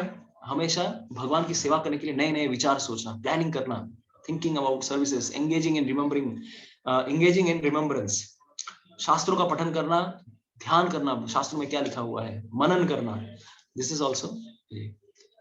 तो एंड ऑल्सो बुद्धि को किस प्रकार से शार्प करना है? थर्ड वन इज बाय शास्त्रिक study, Bhagavad Gita, Shrimad Bhagavatam, hearing from sadhu and guru. ये भी एक प्रकार से हम लोग क्या कर सकते हैं? अपने काम रूपी शत्रु के ऊपर विजय प्राप्त कर सकते हैं, ठीक है। तो इस प्रकार से ये कितने, अभी जैसे ही 3rd चैप्टर खत्म होता है, अभी देखिए अभी तक फ्लो कहां तक चल रहा था? 3रा अध्याय, जब तक भगवान निष्काम कर्मयोग पे थे, निष्काम कर्मयोग के बारे में बता रहे थे अर्जुन के बीच में। देखिए, क्योंकि ये तो एक कन्वर्सेशन चल रहा है अर्जुन और कृष्ण के बीच में, तो अर्जुन को एक प्रश्न आ गया, सर मेरा एक डाउट है। तो उस डाउट की वजह से बातें थोड़ी डिटूर हो गई। तो 3.36 में जो डिटूर हुआ, जो भगवान ने कट ले लिया, वो आगे चल के 4.16 में आके फिर से वो भगवान निष्काम कर्मयोग के ऊपर फिर से आएंगे, वही डिस्कशन फिर से रिज्यूम करेंगे। 4th चैप्टर में भी पहले 15 श्लोक उसी के रिलेटेड ही है, थोड़ा आउट ऑफ टॉपिक।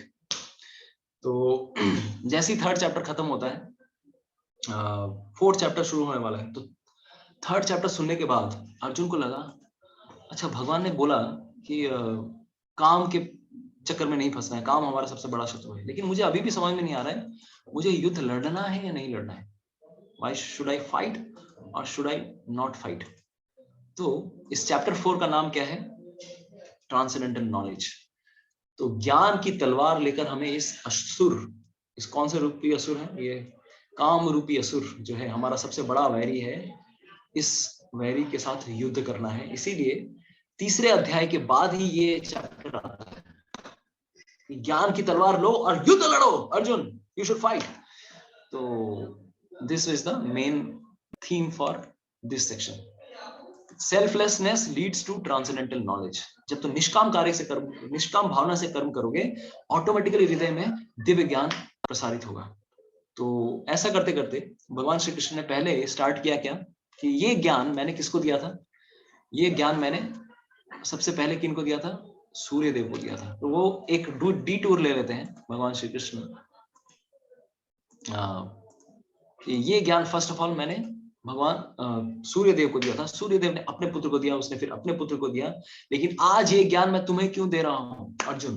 क्योंकि ये ज्ञान की परंपरा आज क्या हो चुकी है? छिन्न भिन्न हो चुकी है, टूट चुकी है। कोई भी रिस्पॉन्सिबल लीडर नहीं है समाज में जिसको, क्योंकि पहले ये राज ऋषियों की परंपरा होती थी, राजा अपने पुत्र को देता था, पुत्र अपने पुत्र को देता था। तो ये लोग राजा भी होते थे, ये लोग ऋषि भी होते थे। They were the seers also, they were kings also. ये लोग ऋषि भी थे, राजा भी थे। लेकिन आज कोई ऐसा व्यक्ति बचा नहीं है, इसीलिए मैंने आज तुम्हें चूज किया अर्जुन, तुम्हें ये ज्ञान मैं देने वाला हूँ। तो we are in chapter number 4। हमारा ऑलमोस्ट 1 घंटे में हम लोगों ने 3 चैप्टर फिनिश कर दिए और 3 चैप्टर हमें बाकी है। तो चैप्टर 4 इस प्रकार से भगवान श्री कृष्ण बताने लगते हैं। तो अर्जुन को डाउट आया, अच्छा तो ये ज्ञान तो मैंने सुना था आपने सूर्यदेव को दिया है, आप तो मेरे कंटेम्पररी हो, आप तो मेरे कंटेम्पररी हो, मेरे समकालीन हो, आपने सूर्यदेव को कैसे दिया? आप तो मेरे साथ, आपका जन्म तो मेरे साथ हुआ है, मेरे समकालीन है आप। तो फिर उस समय कृष्ण अर्जुन को अपने जन्म की दिव्यता के बारे में बताते हैं। जन्म कर्म च मे दिव्यम एवं यो वेत्ति तत्वतः त्यक्त्वा देहं पुनर्जन्म नैति मामेतु सो अर्जुन। अरे मेरा जन्म क्या है, जन्म और कर्म दोनों दिव्य है। अगर इसके बारे में कोई अगर जान भी लेता है, समझ भी लेता है, तो उसका कभी जन्म नहीं होगा। अगर मेरे जन्म और मेरे कर्म के बारे में कोई जान ले, उसका कभी जन्म पुनर्जन्म नहीं होने वाला। तो ये सब श्लोक भगवान श्री कृष्ण उदाहरण स्वरूप देते हैं कि अर्जुन तुम्हें कुछ याद नहीं है पिछले लाइफ में, बट मुझे याद रहता है, क्योंकि मैं भगवान हूँ, तुम अणु आत्मा हो, मैं विभु आत्मा हूँ। तुम्हें कुछ याद नहीं है क्योंकि तुम अपना शरीर परिवर्तित कर रहे हो। मेरा शरीर कभी भी परिवर्तित नहीं होता, मेरा अविनाशी शरीर है। I never change my body, that's why I am able to remember everything. तो यहाँ पर एक सेक्शन में आता है कि what is the difference between God and a living entity. And Krishna also says यदा यदा ही धर्मस्य, मैं क्यों आता हूँ, कब आता हूँ, किस लिए आता हूँ। तो वही कुछ श्लोक में भगवान कृष्ण बताते हैं, धर्म की स्थापना के लिए आता हूँ, जब भी धर्म की हानि हो जाए तब मैं वहां प्रकट होता हूँ। और आज इसीलिए मैंने तुम्हें चुना है अर्जुन, तुम्हारे द्वारा धर्म की मैं स्थापना करना चाहता हूँ। तो ये कुछ श्लोक हैं, भगवान श्री कृष्ण अपने आने का संदेश देते हैं, क्यों आता हूँ मैं। तो ये पहले 10 श्लोकों में भगवान श्री कृष्ण बताते हैं अपनी दिव्यता के बारे में, अपने जन्म के बारे में। और इसी सेक्शन में हम लोगों ने ब्रह्मा जी के टाइम स्पैन के बारे में भी बताया कि ब्रह्मा जी का समय कितना लंबा है, कितने करोड़ों साल आते हैं। 14 मनुओं के बारे में बताया, क्योंकि हम लोग इतना सारा, बहुत सारे टॉपिक्स हमारे भगवत गीता चैप्टर में ले रहे थे, कितने मनु होते हैं, कितने, कौन इंद्र हैं, कौन कब आते हैं। एनीवेज, हाँ, तो ये सारे सेक्शन हम लोगों ने उस समय कवर किए। भगवान के एक और एक्स्ट्रा टॉपिक भी हम लोगों ने लिया था कि भगवान को और एक ढोंगी अवतार को किस प्रकार से डिफरेंशिएट कर सकते हैं, जेन्युइन वर्सेस फेक इनकारनेशन, किस प्रकार से अंतर को समझा जाए। तो ये सब कुछ हम लोगों ने एक्स्ट्रा टॉपिक्स उस समय लिए थे। भगवान के हाथों में, चरणों में दिव्य चिन्ह रहते हैं जो कि किसी नॉर्मल व्यक्ति के हृदय में नहीं रहते। फिर आगे चल के 10th नंबर श्लोक में भगवान ने बताया कि वीतराग भय क्रोध मनमय माम उपाश्रिता बहवो ज्ञान तपसा पूता मद्भावम आगता। अरे इससे पहले भी बहुत सारे लोगों ने मेरी भक्ति करते आगे बढ़ के वो लोग मेरे धाम में गए हैं। तो अर्जुन, तुम कोई नए व्यक्ति नहीं हो जो इस कॉलेज से पास आउट होने वाले हो। तुम कोई नए व्यक्ति नहीं हो, इससे पहले भी बहुत लोगों की मुक्ति हुई है। तो मेरा कर्तव्य, मेरा यही रिस्पॉन्स, मैं यही चाहता हूं Arjun, you should now do your duty. तो अचानक से फिर भगवान श्री कृष्ण एक और श्लोक बताते हैं 11th नंबर श्लोक में 11 to 15, 4.11 to 15 एक सेक्शन आता है। भगवान श्री कृष्ण एक श्लोक बताते हैं, ये यथा मां प्रपद्यन्ते तांस्तथैव भजाम्यहम् मम वर्तमानुवर्तन्ते मनुष्या पार्थ सर्वशः। तो ये बताते हैं भगवान श्री कृष्ण कि जो मेरी जिस प्रकार से शरण लेता है, मैं उसके साथ वैसा ही डीलिंग्स करता हूँ। जो मेरे साथ जैसा है, मैं उसके साथ वैसा हूँ। ओ, तो ये तो भाई what kind of person you are, there is no problem with me, क्योंकि जो जैसी मेरी साथ भावना रखता है मेरे साथ, मैं उसके साथ वैसा ही भावना रखना। इसमें कोई अननेचुरल कुछ नहीं है। अगर कोई भगवान के साथ शांत भावना रखता है, भगवान उसके साथ भी शांत रूप से रिएक्ट करता है, इंटरैक्ट करते हैं। कोई दास्य की भावना रखता है, भगवान उसके साथ दास्य, जैसे अक्रूर ने किया, जैसे सुदामा ये मालाकार जो थे, उन्होंने उस प्रकार से भगवान श्री कृष्ण को माला अर्पण किया था मथुरा में। साख्य रस में जो मेरे को दोस्त समझता है, मैं उसके साथ दोस्त बन जाता हूँ। जो मुझे अपना पुत्र समझता है, मैं उसके साथ वैसा बन जाता हूँ, मैं उनका पुत्र बन जाता हूँ। जो मुझे एज अ हस्बैंड अप्रोच करना चाहते हैं, आई बिकम देयर हस्बैंड्स, या फिर मेरे लवर के रूप में चाहते हैं, आई बिकम देयर लवर्स। लेकिन कंस मुझे जिस रूप में चाहता था, मेरे शत्रु के रूप में चाहता था, इसीलिए मैं उसके लिए शत्रु बन गया। तो इस प्रकार से हम लोगों ने बताया, ये यथा माम प्रपद्यन्ते तांस्तथैव भजाम्यहम्। जो मेरे को जिस प्रकार से शेल्टर लेना चाहता है, मैं उसके साथ वैसा बन जाता हूँ, क्योंकि भगवान श्री कृष्ण अखिल रसामृत मूर्ति है। जो जैसा चाहता है मैं वैसा हूँ उसके लिए। तो यहाँ पर एक पॉइंट हम लोगों ने बताया था, जौतो मौत तौतो Paut is a wrong idea. अगर लोग सोचते हैं आस्था होनी चाहिए भगवान के प्रति, भगवान को किसी भी रूप में मान सकते हैं हम, चाहे वो काली हो, दुर्गा हो, शेरा वाली हो, भोले बाबा हो, भगवान के भिन्न भिन्न रूप हैं, किन्हीं को भी मान लीजिए, सब भगवान के पास पहुंच जाएगा आपका, आपकी सेवा पूजा। ऐसे लोगों को धुलाई करना चाहिए। अरे ऐसा नहीं होता है, अगर आपको किसी डेस्टिनेशन में जाना है कोई भी रूट नहीं ले सकते, there is a particular route you have to take. Delhi अगर जानी है तो आपको दिल्ली की ट्रेन लेनी पड़ेगी, मीना की कृष्णा नगर लोकल पहन के, कल्याणी लोकल लेके आप पहुंचे, हम दिल्ली पहुंच जाएंगे। कोई भी, सारे रास्ते भगवान तक जाते हैं, जो तो मौत तो पौत। This is a wrong idea. Of course भगवान के पास जाने के लिए भी कुछ निर्दिष्ट रास्ते हैं, कर्म योग, ज्ञान योग, ध्यान योग, भक्ति योग, लेकिन ये 4 रास्ते छोड़ के कोई और रास्ते नहीं है। अगर दिल्ली तक भी जाना है तो राजधानी पकड़नी पड़ेगी, शताब्दी पकड़नी पड़ेगी, जो इतने पर डेस्टिन्ड ट्रेन पकड़ने पड़ेंगे। इसका मतलब ये नहीं कि कोई भी ट्रेन पकड़ लो, आस्था होनी चाहिए, आस्था। ये सब जो फंडे हैं, ये सब बेकार के फंडे हैं। तो ये जो तो मौत तो पौत, Krishna refutes there, you should take shelter of me, you will come to me. You take shelter of भूत पिशाच, तुम भूत पिशाच के पास जाओगे।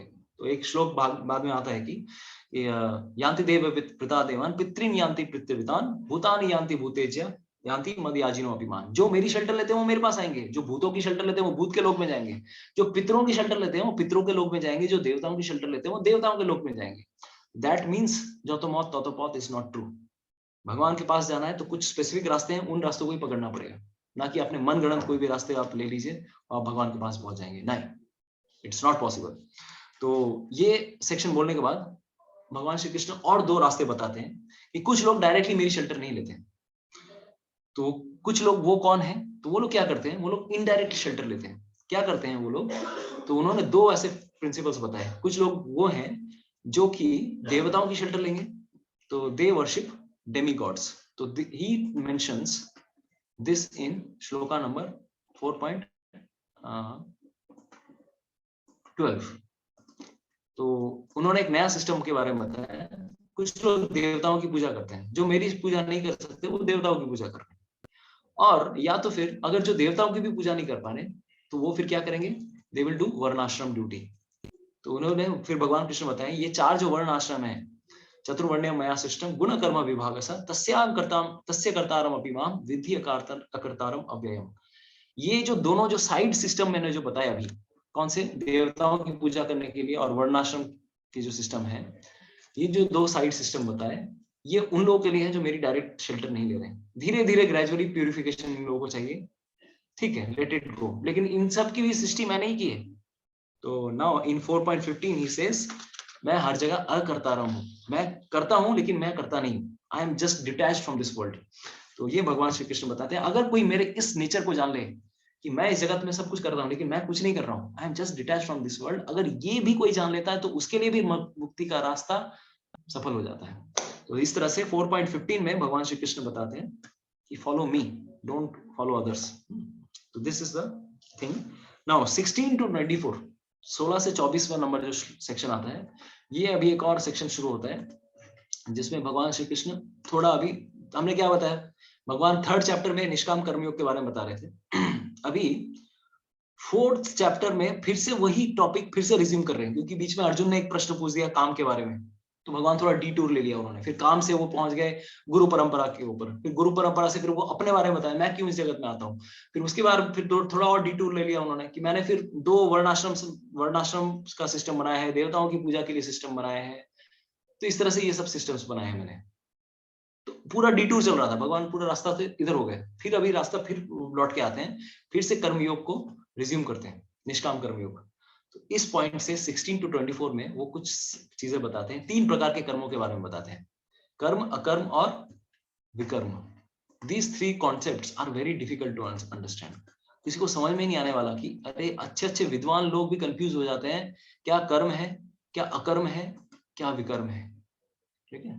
तो इसीलिए ये क्या 3 चीजें हैं, action, inaction, these are not literally cannot be translated, ये लिटरल चीजें नहीं है।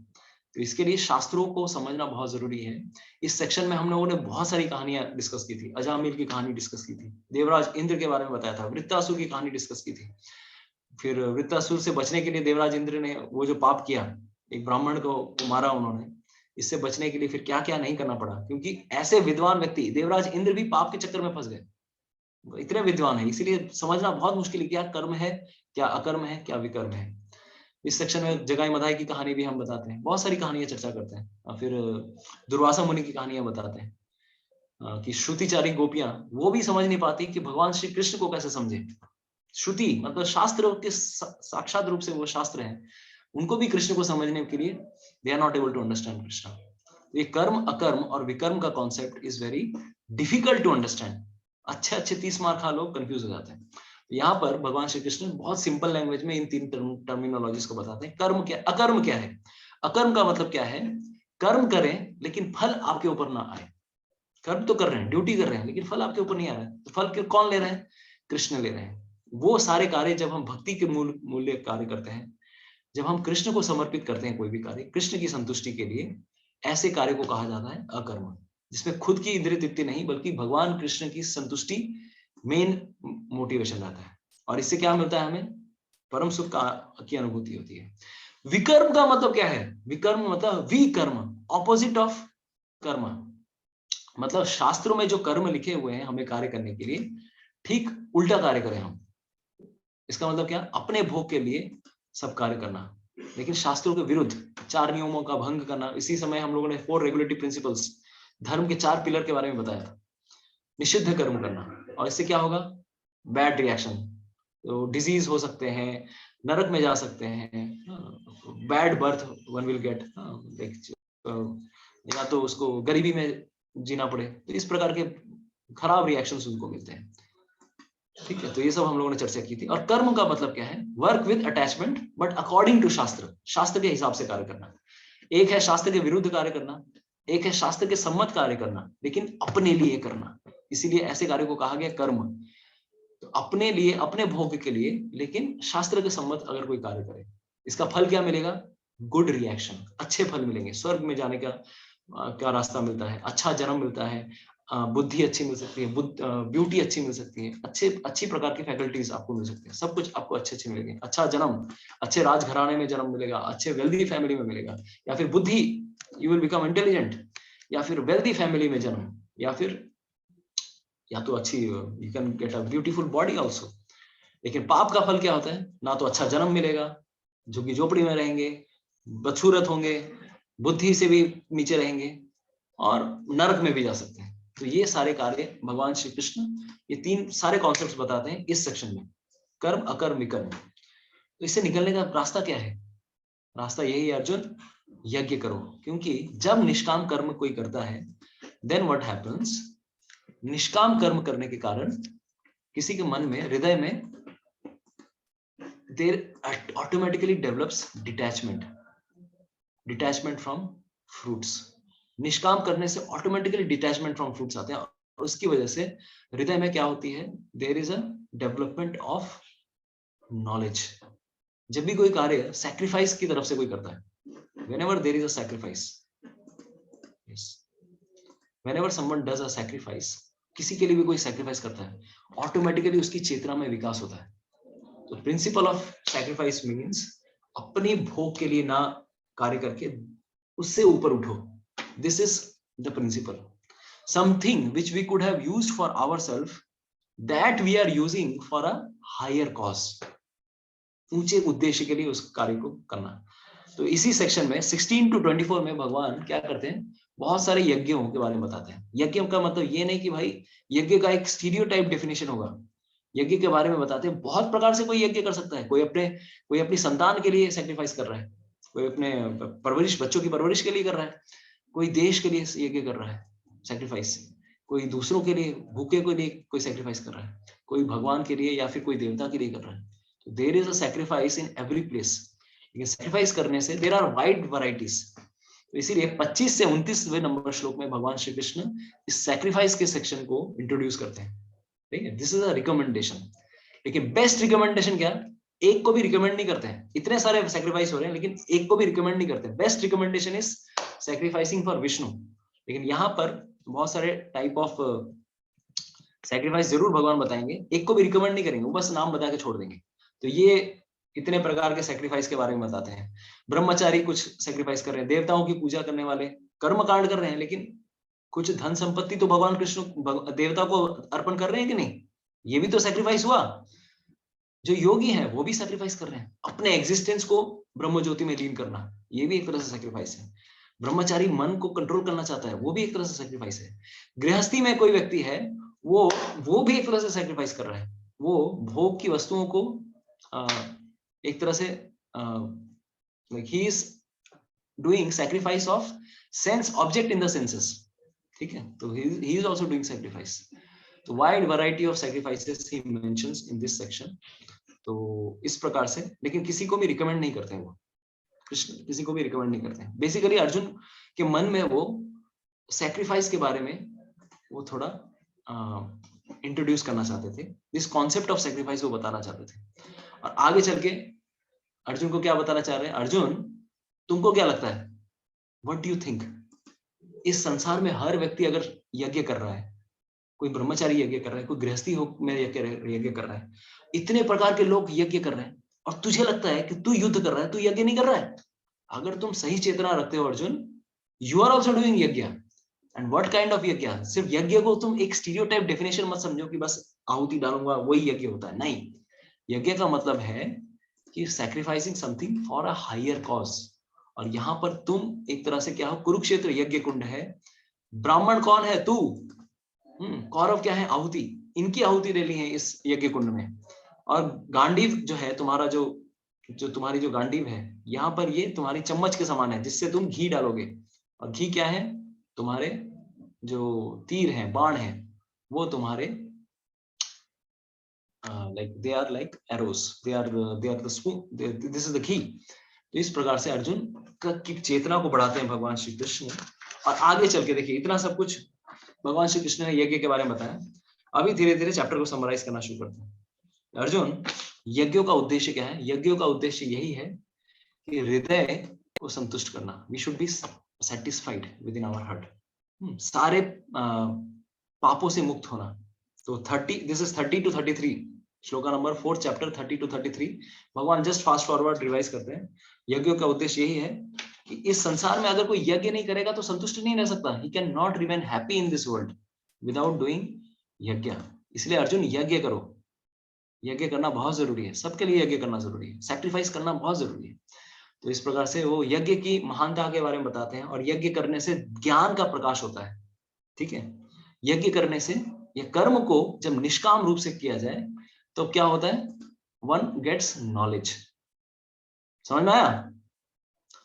तो अभी एक प्रश्न, एक सेक्शन आता है। अच्छा, तो अच्छा भगवान श्री कृष्ण, आपने ये बताया हमें कि जब हम कर्म करते हैं in the mood off sacrifice, कोई भी कार्य, कोई भी कैसी भी जाए, कोई हाउसवाइफ हो, कोई स्टूडेंट हो, किसी भी कार्य को भगवान की संतुष्टि के लिए करना है, उससे ऑटोमेटिकली क्या बनेगा?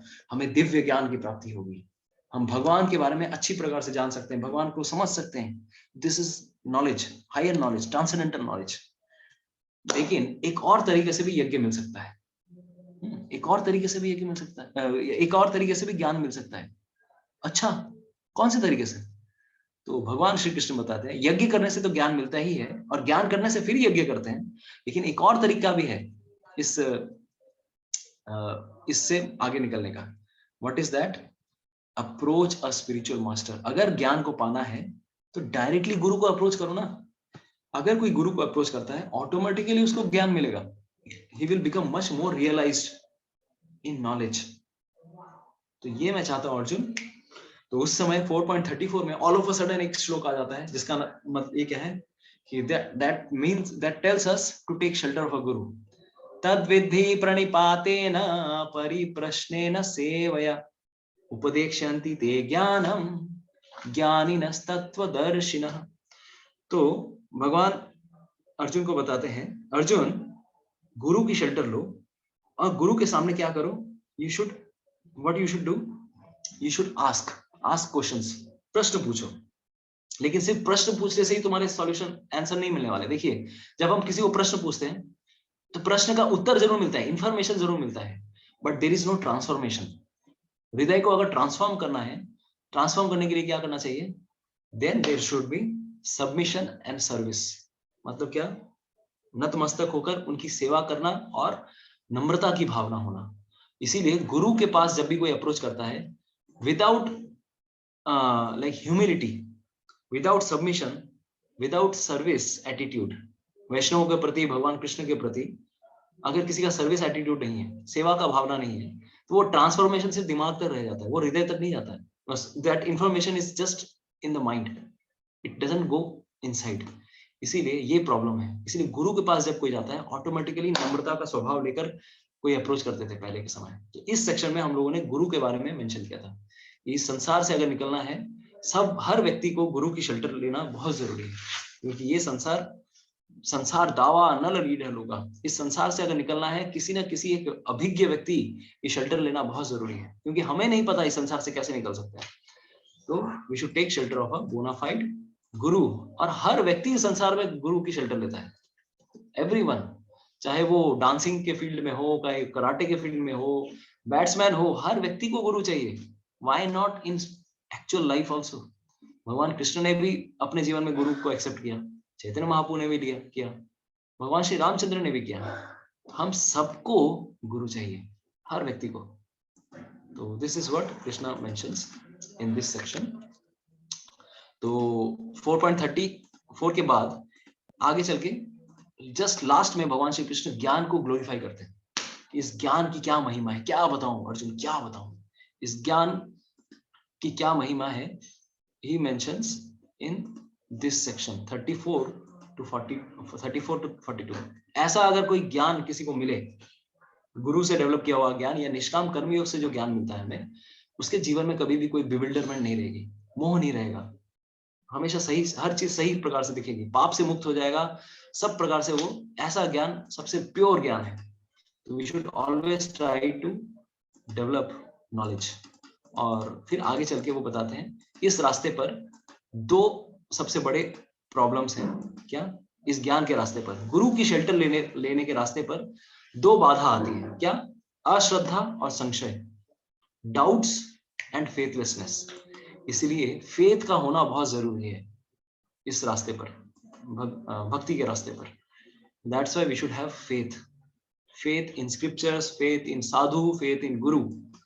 तो फेथ की बहुत आवश्यकता है। और इस प्रकार से वो अर्जुन को लास्ट श्लोका में बोलते हैं, Arjun you should rise and fight, युद्ध करो, मैं चाहता हूं तो इस प्रकार से युद्ध करो। Last section of recommendation is तस्माद् अज्ञान संभूतम हृत्स्थम ज्ञानासिनात्मनः छित्त्वैनं संशयं योगम आतिष्ठोत्तिष्ठ भारत। अर्जुन, इस ज्ञान की तलवार लेकर जो मैंने तुम्हें 4th चैप्टर में बताई, इसको लेकर क्या करो? कर्मों के फलों को काटो, reaction free work, do reaction free work, and you should fight with this sword of knowledge. तो इस प्रकार से चैप्टर नंबर 4 भी फिनिश हो गया हम लोग का। तो हम लोग का अभी 2 चैप्टर और बचे हैं।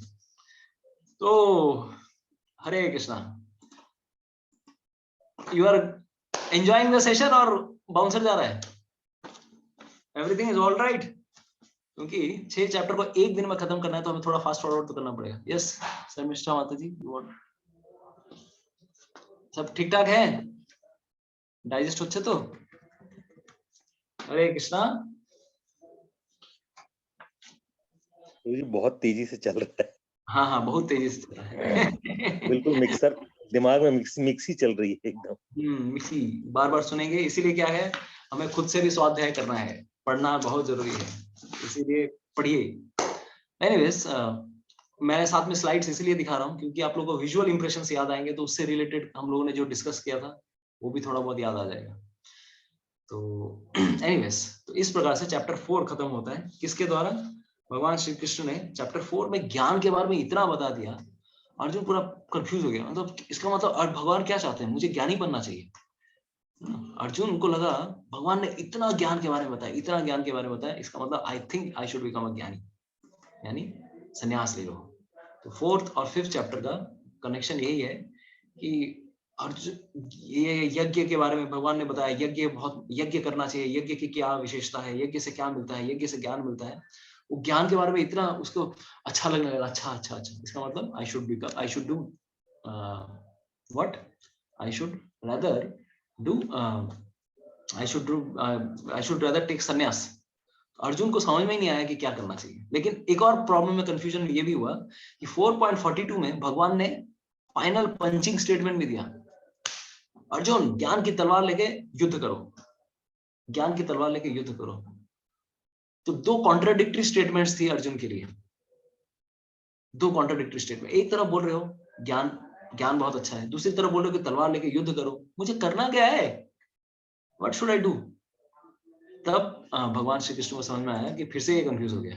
इसीलिए चैप्टर 5 की शुरुआत होती है। तो दिस इज स्टेप फॉर्मूला हम लोगों ने बताया। तो नेक्स्ट भगवान श्री कृष्ण को अर्जुन प्रश्न पूछते हैं। भगवान जैसे 3rd चैप्टर में अर्जुन ने प्रश्न पूछा था मुझे क्या करना चाहिए, संन्यास लेना चाहिए या युद्ध करना चाहिए, 5th चैप्टर में भी फिर से अर्जुन प्रश्न पूछते हैं क्या करूं मैं, संन्यास लूं या फिर मैं कर्म योग करूं। तो भगवान श्री कृष्ण बोलते देखो एक्चुअली कर्म योगा इज बेटर, कर्म yoga is better rather than doing संन्यास। कर्म योग तुम्हारे लिए बेटर है। बिकम अ कर्म योगी, डोंट बिकम अ ज्ञान योगी। तो हम लोगों ने 5th चैप्टर में, क्योंकि अर्जुन को ये गुगली लगा कर्म योग और ज्ञान योग में क्या सिमिलरिटी है, क्या डिफरेंस है। ज्ञान योग मतलब एक जगह बैठ के ध्यान लगाकर भगवान को प्राप्त करने की कोशिश करना, वो कोई कार्य नहीं करेंगे। लेकिन इसको करने के लिए हृदय का शुद्धिकरण होना बहुत जरूरी है, काम वासनाओं से मुक्त होना बहुत जरूरी है। अगर कोई डिटैच्ड, किसी के हृदय में डिटैचमेंट नहीं आई है और डायरेक्टली प्रीमैच्योरली अगर इस पे कोई जंप करता है तो क्या होगा, बाद में जाके क्या होगा, they will become a fallen yogi. बाद में सब कुछ छोड़ छाड़ के किसी की पत्नी के साथ भाग जाएगा, किसी पैसा लेके गायब कर देगा, धन संपत्ति लेके भाग जाएगा। क्यों? क्योंकि भोग की इच्छाएं तो नहीं गई है हृदय से। तो भगवान कृष्ण यही अर्जुन को बताना चाह रहे थे, don't become a false renunciate, become a true sannyasi. True sannyasi का मतलब यह है अर्जुन, एक्चुअली अगर देखा जाए कर्म योगी ही एक्चुअली सन्यासी है। तुमको लग रहा है कि मैं सब कुछ छोड़ दूंगा तो वो सन्यास है, नहीं। रैदर जब तुम अपना कार्य करोगे लेकिन डिटैचमेंट की भावना से, मुझ पे समर्पित करते हुए अगर कार्य करते हो, वो भी एक प्रकार से सन्यासी हुआ। You are doing sacrifice of your fruits of reaction to me. तो मैं चाहता हूं तुम इस प्रकार के कर्मयोगी बनो, ना कि उस तरह के सन्यासी। इस प्रकार का ultimately both are in the same sense, दोनों के रास्ते एक ही जगह मिलते हैं। तो इसी सेक्शन में हम लोगों ने ये मेंशन किया था कि एक्चुअली कर्म योग और सन्यास का एम यही है कि हृदय की संतुष्टि, हृदय का प्यूरिफिकेशन करना। तो ये अगर स्लाइड आप लोगों को अगर याद आ रहा होगा, भगवान श्री कृष्ण बताते हैं 2 रास्ते हैं भगवान को पाने के लिए, एक है कर्म योग का रास्ता और दूसरा है ज्ञान योग का रास्ता, सन्यास का रास्ता। लेकिन सन्यास के रास्ते में बहुत कांटे हैं और कर्म योग का रास्ता it's better, it is free of dangers, उतना डेंजर नहीं है। आगे चल के ये दोनों रास्ते मुक्ति में ही मिल जाते हैं, फिर आगे चल के मुक्ति, दोनों रास्तों से मुक्ति होती है। लेकिन इसमें से इजी वाला जो है वो करो अर्जुन। इजी कौन सा है? निष्काम कर्म योग, क्योंकि इस रास्ते में क्या है, गिरने की संभावना नहीं है। लेकिन सन्यास के रास्ते में बहुत टफ है, ये कभी भी कोई भी गिर सकता है। ठीक है, हृदय अगर शुद्ध नहीं हो तो then there is a very great problem. इसलिए Arjun, we should not follow the path of sannyas. ठीक है, तो इस प्रकार से भगवान श्री कृष्ण ने अर्जुन को रिकमेंड किया, you should do your duty in the detach format. और आगे चल के वो एक उदाहरण देते हैं कैसे कार्य करना है।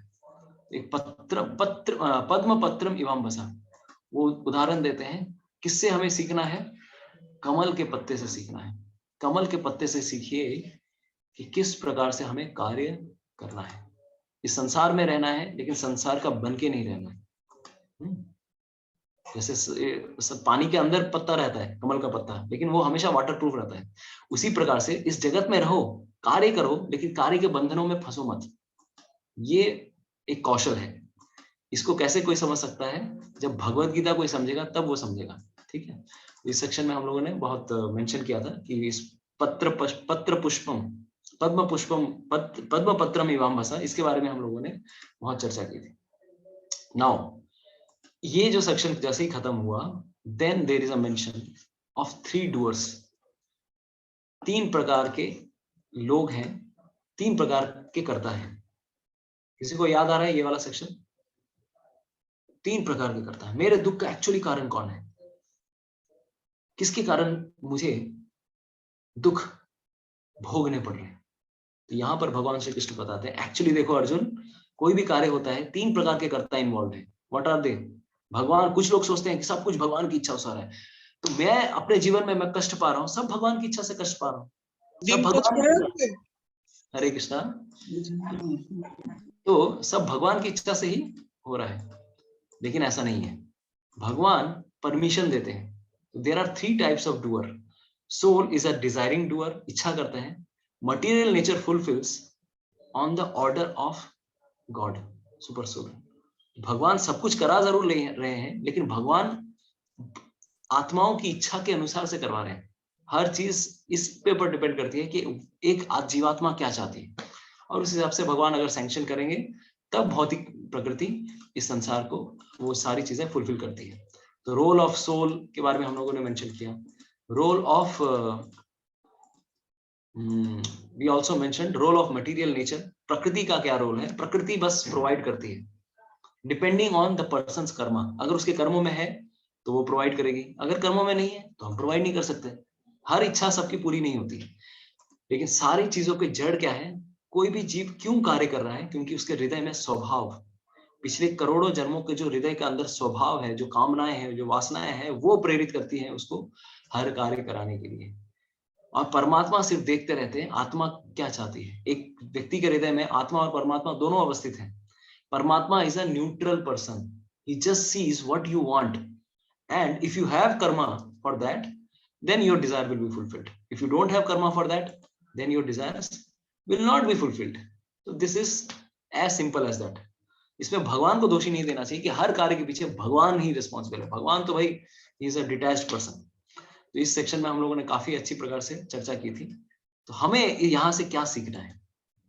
सीखना यही है, जिस प्रकार से भगवान कभी भी इस संसार को उन्होंने क्रिएट किया, इस संसार को एक मकड़ी के जाले की तरह कंपेयर कर सकते हैं।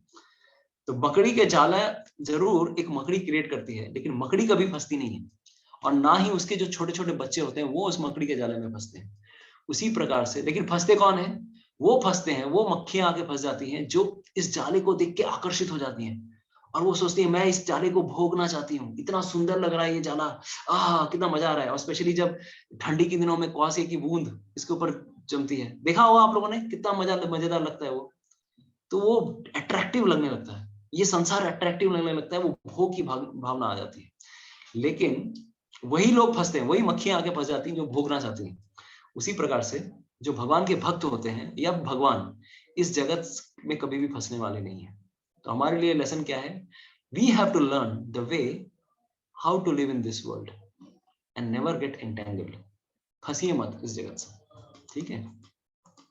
तो ये हम लोगों ने इस सेक्शन में चर्चा की थी।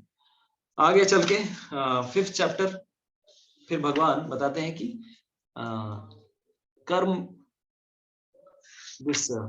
कर्म योग से कैसे कोई मुक्ति प्राप्त कर सकता है। तो 2 चीजें बहुत इंपॉर्टेंट है, विद्या और विनय। 2 things are very much important to see everyone on equal level. विद्या और विनय, ह्यूमिलिटी एंड नॉलेज, इन दोनों के द्वारा कोई समान दृष्टि रख सकता है। तो ये एक ज्ञान योगी की समदृष्टि की भावना है। तो इस चैप्टर में एक बहुत बड़ा सेक्शन आता है समान दृष्टि के ऊपर, और आगे चल के भगवान श्री कृष्ण बताते हैं अगर इस प्रकार से कोई समान दृष्टि रखता है तो उसके जीवन में सक्सेस निश्चित है। और भोग की भावना रखने से हमेशा हृदय में क्या होगा? We will always get misery. तो इसीलिए ये एक और सेक्शन भगवान बताते हैं काम से प्रेम तक, कि भोग हमेशा हमें क्या करने वाला है? We will always get misery in our material world. तो 22 नंबर श्लोक, 5th चैप्टर 22वां नंबर श्लोक में भगवान श्री कृष्ण बताते हैं ये ही संस्पर्श जाब होगा दुख योनय एवेते आदि अंतवंत कौन्तेय न तेषु रमते बुधा। जब भी हम भोग की वांछा रखते हैं ऑटोमेटिकली हमें क्या मिलने वाला है? We will get misery only, दुख ही दुख मिलने वाला है इस जगत में। इसीलिए इससे ऊपर हमें अगर निकलना है तो इस संसार के दुख सुखों को भी सहना सीखना पड़ेगा। We have to understand, we have to tolerate things in this world. तो भगवान श्री कृष्ण यहाँ पर टॉलरेशन का एग्जाम्पल, टॉलरेशन की लेसन देते हैं। We have to learn to tolerate this lust, इस काम की अग्नि को सहन करना सीखो। तो this is 5th chapter 23 number shloka. We have to tolerate this lust, we have to serve the lord and tolerate this lust. And ऐसा आगे चल के क्या होगा, व्हाट विल हैपन, इस प्रकार से पूरा जीवन भर टॉलरेट करना है। ऐसा नहीं कि भाई एक दिन टॉलरेट करना है। ये एक ऐसा युद्ध है कि जिसमें एक दिन का युद्ध नहीं है भाई कि युद्ध लड़ लिया जीत गए, ऐसा नहीं है। This is not a Olympic में गोल्ड मेडल प्राप्त कर लिया। ये युद्ध पूरा जीवन भर चलने वाला है। इसमें आपके पेशेंस की परीक्षा होने वाली है। काम से ये जो युद्ध है पूरा जीवन भर चलने वाला है, एक दिन का युद्ध नहीं है। जिस प्रकार से एक स्लो साइकिल रेस होती है, स्लो साइकिल रेस में वही जीतता है जो सबसे स्लो चलाता है, जो सबसे ज्यादा दिन टिका रहता है। उसी प्रकार से काम के प्रति इस युद्ध में कौन जीतने वाला है, पूरा जीवन भर जो बस इस काम के साथ सहन कर सके। जिस प्रकार से एक इच होती है, जिस पे खुजली होती है, उसको सहन करना सीखना होता है, उसी प्रकार से हमें काम को भी सहना होगा। तो इस प्रकार से जब सहेंगे, then what will happen, we will achieve transcendental peace. So that's why Krishna says about peace formula. So what is the peace formula? Krishna mentions in last shloka of chapter 5. This is the peace formula. अंदरूनी शांति. What is that? भगवान कृष्ण को हम क्या समझे, 3 प्रकार से समझे। भोक्ताराम यज्ञ तपसाम सर्वलोका महेश्वरम सुहृदम सर्वभूतानां ज्ञात्वा माम शांति मृच्छति। तो भगवान यहाँ पर बता रहे हैं, अर्जुन भोग की इच्छा से बढ़ के मुझे तुम क्या समझो, you should think me as supreme enjoyer. मैं सबसे बड़ा भोक्ता हूँ, मैं समस्त लोगों का महेश्वर हूँ। तुम महेश्वर मत बनने जाओ, ना बन सकते हो। तुम क्या कितना चीजों के ऊपर भोग, तुम अपना स्वामित्व अधिकार बना सकते हो? No, you should understand I am the supreme proprietor and I am the best friend of everyone. मैं सबका सबसे बड़ा बेस्ट फ्रेंड हूं। अब जब इस प्रकार की भावना रहेगी, automatically what will happen, you will become peaceful. तो ये इस नोशन के बाद भगवान श्री कृष्ण चैप्टर 5 समाप्त करते हैं। rather than you thinking that you are the doer, you are the enjoyer, you are the master, you are the controller, rather you should think that I am the भोक्ताराम, I am यज्ञ तपसाम। सारे चीजों का मैं भोक्ता हूँ, मैं सर्वलोक महेश्वर हूँ, मैं सबका सुहृद हूँ, मैं सबका बेस्ट फ्रेंड हूँ। ये जब सोचोगे तब तुम्हें शांति मिलेगी, ना कि खुद अपने जीवन में अपने आप को भोक्ता समझ के तुम्हें शांति मिलने वाली है। ये भगवान श्री कृष्ण चैप्टर नंबर 5 इस प्रकार से विराम देते हैं। ठीक है, and now the last section, chapter number 6। अरे बाप रे प्रभु जी, बहुत फास्ट करवा रहे हैं प्रभु, बहुत फास्ट। सरासर अन्याय हो रहा है हमारे साथ, रैगिंग हो रही है हमारी। नहीं, रैगिंग नहीं है, it is a fast forward Bhagavad Gita chapter. सोचिए, अभी आप लोगों को ये समझने में दिक्कत हो जाएगी, अर्जुन को 40-50 मिनट में पूरा भगवत गीता सुना दिया भगवान ने। अर्जुन का डाउनलोड स्पीड क्या होगा बताइए? क्या 5G नेटवर्क लगा के रखा होगा अर्जुन ने? फटाफट एक ही बार में समझ गया। उनको तो एक्सप्लेनेशन भी नहीं मिला था, हम लोग तो एक्सप्लेन करके बता रहे हैं। एक्सप्लेन करके भी समझ में नहीं आ रहा, तो फिर अब क्या बताएं? It is we are Kaliyuga people. तो एनीवेज, जितना संक्षेप में हो सके पूरा चैप्टर का ओवरव्यू देने की कोशिश कर रहे हैं हम। तो चैप्टर 6 इज ध्यान योगा। तो चैप्टर 6 कैसे शुरू होता है? तो हर चैप्टर का पिछले चैप्टर के साथ लिंक है, कनेक्शन क्या है, what is the connection chapter 5 और चैप्टर 6 का? चैप्टर 5 के अंत में भगवान श्री कृष्ण ने अष्टांग योग के बारे में थोड़ा सा हल्का बताया था। 24-25 नंबर, यस 24-25 उस सेक्शन में उन्होंने, भगवान ने अष्टांग योग के बारे में हल्का सा बताया था कि अष्टांग योगी इस प्रकार से भगवान को प्राप्त कर सकता है। अर्जुन को लगा अच्छा उसके बारे में बताइए थोड़ा मुझे, what is that, please tell me in detail. तो इस सेक्शन में 5.27-28 दिस वाज द सेक्शन। उसी को आगे भगवान श्री कृष्ण डिस्क्राइब कर रहे हैं, जो 27वें 28वें नंबर श्लोक में 5th चैप्टर में ऑलरेडी बताया कि कुछ लोग ऐसे भी हैं जो भगवान को कैसे प्राप्त करते हैं। आंखें बंद करके, नाक के ऊपर, सीधी नाक के ऊपर, टिप के ऊपर फोकस करते हुए, प्राण वायु को एकदम स्थिर करते हुए, मन को चंचलता से दूर ले जाते हुए, इस प्रकार से वो मुझे प्राप्त करते हैं। उनको इस प्रकार से मुक्ति मिलती है। तो ये कारण बन गया चैप्टर 6 की शुरुआत होने का। ध्यान योग के बारे में हम लोगों ने अभी रिसेंटली इतनी डिटेल में चर्चा की है। तो this was the theme of chapter 6। ध्यान yoga is not easy, EASY। तो फर्स्ट पहले 9 श्लोकों में भगवान श्री कृष्ण बताते हैं, अर्जुन मैं तुझे क्या बताऊं ध्यान योग के बारे में। मतलब शुरू भी करते हैं ध्यान योग, लेकिन शुरू करते करते उनको कर्म योग इतना अच्छा लगता है। भगवान श्री कृष्ण कर्म योग के ऊपर ही पूरा फिलोसफी, उन्होंने पूरी भगवत गीता का मेन थीम यही है, we should surrender our fruits to Krishna. Even karma yoga से ही कोई ध्यान योग, कर्म योग से ही कोई ज्ञान योग की सीढ़ी के ऊपर जंप मार सकता है। अगर आप लोगों को आज का वो योगा लेटर याद आ रहा होगा, निष्काम कर्म योग बहुत जरूरी है हृदय की शुद्धिकरण के लिए। और जब हृदय शुद्धिकरण होगा तभी कोई ज्ञान योग भी कर सकता है, तभी कोई ध्यान योग भी कर सकता है, अदरवाइज इट्स नॉट पॉसिबल। तो ध्यान योग का चैप्टर शुरू हो रहा है, लेकिन पहले 2 श्लोक में भगवान श्री कृष्ण निष्काम कर्म योग को ही ग्लोरीफाई करना शुरू करते हैं, क्योंकि nishkam karma yoga is very much essential to purify our heart. तो पहले 2 श्लोक में भगवान श्री कृष्ण निष्काम कर्म योग के बारे में बताना शुरू करते हैं। अरे अर्जुन, क्योंकि nishkam karma yoga is a part of also of ध्यान योग, डू निष्काम कर्म योग। लेकिन आगे चल के फिर 3rd श्लोका से फिर वो 2 लेवल बताते हैं। 2 लेवल क्या है, what are the 2 levels of ashtanga yoga. तो यहाँ पर 2 मेंशन आते हैं, क्या व्हाट आर दीज 2 पीपल। एक है योग अरुरुक्षु और एक है योग आरूढ़। 2 प्रकार के लोग होते हैं। योग की सीढ़ी में कोई एकदम आगे बढ़ चुका है और कोई एकदम योग की सीढ़ी में चढ़ने की कोशिश कर रहा है। तो बेसिकली अष्टांग योग मीन्स 8 लिम्स ऑफ योगा, यम नियम आसन प्राणायाम प्रत्याहार धारण ध्यान समाधि। इसमें है योग अरुरुक्षु, मतलब योग के ऊपर चढ़ने की कोशिश करना, योग की सीढ़ी के ऊपर चढ़ने की कोशिश करना, प्रैक्टिस कर रहा है कोई। इस समय अष्टांग योग, इस समय निष्काम कर्म योग करते करते वो हृदय शुद्ध करने की कोशिश कर रहा है। तो ऐसे समय में यम नियम आसन प्राणायाम प्रत्याहार ये सब प्रैक्टिसेस करने जरूरी है।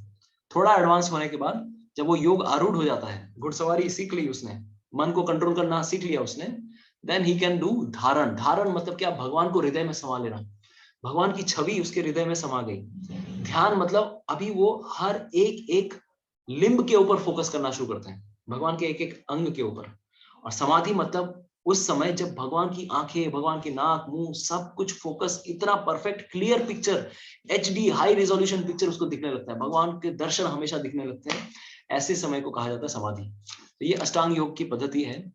तो बेसिकली अगर देखा जाए, भगवान श्री कृष्ण 3 और 4, तीसरे और चौथे नंबर श्लोक में छोटा सा समरी बताते हैं, हल्का सा बताते हैं इसके बारे में, योग आरूढ़ योग आरूढ़ के बाद में। फिर आगे चल के बताते हैं कि इस योग पद्धति में मन को कंट्रोल करना बहुत जरूरी है। It is very much important. Mind control is very much required in Ashtanga yoga. तो Arjun, you should seek for mind control. Chapter 6 बहुत ज्यादा फोकस करता है माइंड कंट्रोल के ऊपर। तो फिर आगे 10वें नंबर श्लोक से 32वें नंबर श्लोक तक भगवान श्री कृष्ण अष्टांग योग की एक लिम्ब को बहुत डिटेल में बताते हैं कि कैसा आसन होना चाहिए, मृग छाल के ऊपर बैठना है, फिर जंगल में जाके ध्यान लगाना है, जंगल में जाकर भी अकेला रहना है, साधुओं के साथ भीड़ में नहीं रहना है, उसमें अकेले ध्यान करना है। तो ये सारी चीजें बताते हैं। लेकिन हर जगह जाते जाते बार बार एक ही पॉइंट आता है, बार बार मन भागेगा जरूर, लेकिन उसको फिर से लेकर आओ। चंचलम ही मना कृष्णा प्रमाथि बलवत् दृढ़म। अर्जुन कहते हैं कि मेरा मन बहुत चंचल है, लेकिन उसको बार बार खींच के लेके आने की कोशिश करनी है। यही भगवान श्री कृष्ण इस पूरे सेक्शन में बहुत बार बार बताते हैं। 26 नंबर श्लोक में बताते हैं, यतो यतो निश्चलति मनस चंचलम अस्थिरम। जहां भी मन भाग के जाएगा उसको फिर से लेके आओ, जहां भी भाग के जाएगा फिर से लेकर आओ। तो ऐसा करते करते तुम्हारा मन मेरे ऊपर आने लगेगा। एंड नाउ 33 to 36 भगवान श्री कृष्ण फिर से बताते हैं।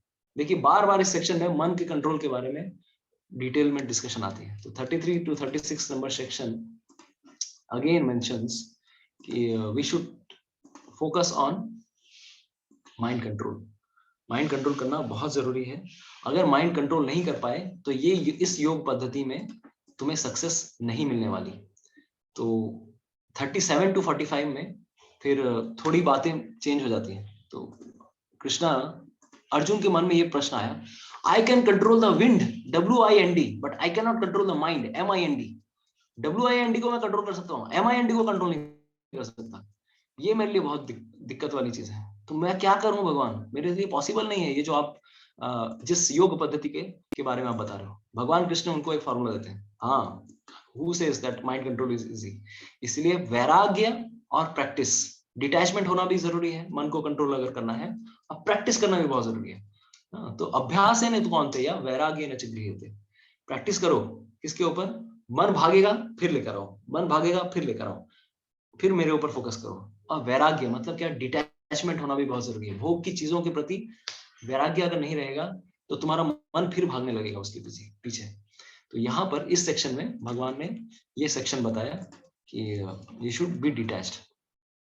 एंड आगे वाले सेक्शन में there is a section comes, what is the destination of unsuccessful yogi. तो ये हम लोगों ने अभी रिसेंटली खत्म किया क्लास में, तो ये आप लोगों को ज्यादा दिक्कत नहीं आएगी इस सेक्शन में। तो भगवान श्री कृष्ण बताते हैं what is the destination of unsuccessful yogi. क्योंकि अर्जुन को लगा मैं वायु को कंट्रोल कर सकता हूँ, मन को कंट्रोल नहीं कर सकता, तो बहुत सारे योगी तो गिर भी जाएंगे इस रास्ते पर, ये तो पॉसिबल नहीं लग रहा, it is not a practical formula for everyone.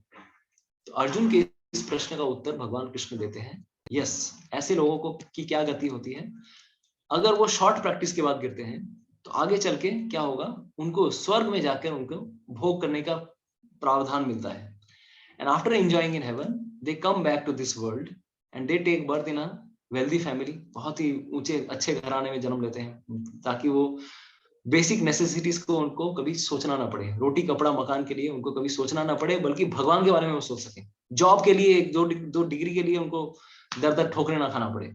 या तो फिर उनको ऐसा जन्म मिलेगा जाके जहां पर उनको नैतिक परिवार, बहुत ही वर्चुअस फैमिली में उनको जन्म मिले, जहां से उनको भक्ति करना बहुत इजी होता है। लेकिन इससे बड़ा जो जन्म है, इससे जो ग्रेटर क्वालिटी का जो बर्थ है, that happens after long practice. ऐसा परिवार जहां पर वो भक्ति करने का अपॉर्चुनिटी मिले, या फिर ऐसे योगियों के घर में जन्म मिले जहां पर वो जो प्रैक्टिस कर चुके थे उसको आगे बढ़ सके।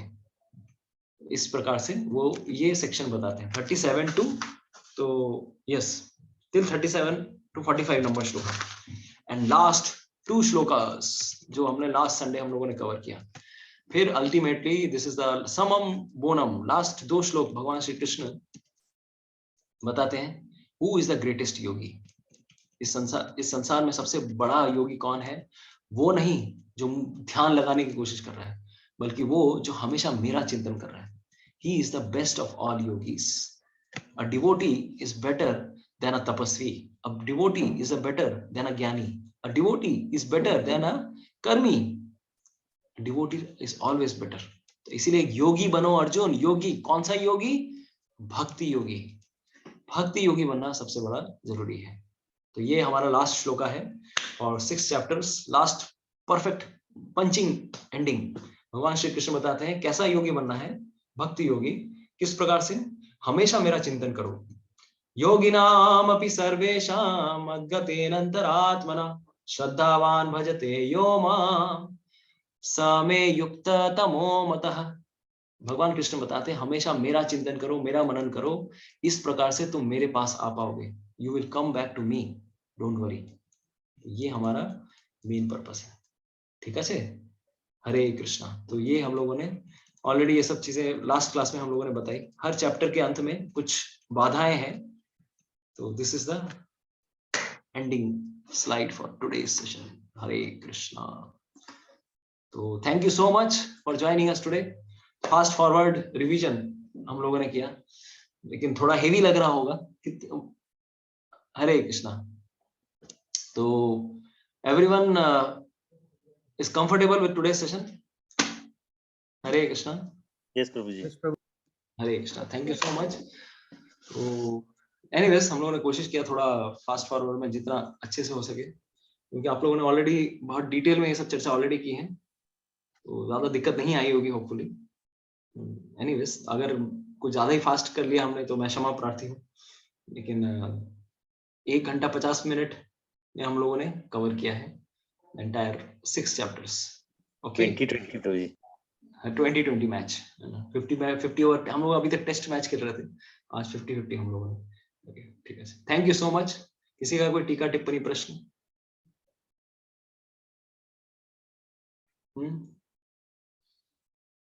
तो अगर कोई प्रश्न नहीं है तो हम यहाँ पे समाप्त करेंगे। Thank you. हरे कृष्णा। मैं आपका आभारी हूँ क्योंकि आप लोग सब आए, आप लोगों ने अपना कीमती वक्त दिया। हरे कृष्णा। श्रील प्रभुपाद की जय, समवेत भक्त वृंद की जय, श्रीमद् भगवत गीता की जय, निताय गौर प्रेमानंदे हरि हरि बोल। जय श्री कृष्ण चैतन्य प्रभु नित्यानंद, श्री अद्वैत गदाधर श्रीवासादि गौर भक्त वृंद। हरे कृष्णा कृष्णा कृष्णा हरे हरे, हरे राम राम राम हरे हरे। हरे कृष्णा। तो 7वां चैप्टर का जो 6th चैप्टर का जो लास्ट श्लोका था, भगवान कृष्ण ने अपने बारे में बताया। अब खुल के बताएंगे। जो लास्ट श्लोका में अभी हम लोग देखा, योगी नाम अपनी सर्वेशा मद गति अंतरात्मा। 7th chapter two 12th chapter Krishna अभी खुल के अपने बारे में बताने वाले हैं। तो ऐसा नहीं होने वाला, क्योंकि हर 2nd चैप्टर में 61 नंबर श्लोक में भगवान कृष्ण ने अपने बारे में थोड़ा सा बताया, मत परा मेरे लिए थोड़ा करो। 3rd चैप्टर में 9th श्लोक में बताया, 3rd चैप्टर में 30 नंबर श्लोक में बताया मेरे लिए युद्ध करो। फिर 5th चैप्टर में लास्ट श्लोका, 5th का 5 चैप्टर 29 श्लोका, वहां पे थोड़ा बोलते हैं यार पीस फार्मूला, मैं सबका बेस्ट फ्रेंड हूँ। और 6th चैप्टर में लास्ट श्लोका, फिर से एक श्लोक में भगवान बताए मेरे लिए युद्ध करो। लेकिन 7th चैप्टर से पूरा माइक पकड़ के डायरेक्ट बोलते हैं मेरे लिए भक्ति करो। तो 7 to 12 इस भक्ति योगा, पूर्ण रूप से भगवान कृष्ण की भक्ति के ऊपर ग्लोरिफिकेशन है। This is the theme of next 6 chapters. Hare Krishna. Shrimad Bhagavad Gita की जय, श्री प्रभुपाद की जय, निताय गौर प्रेमानंदे हरि हरि बोल। हरे कृष्णा।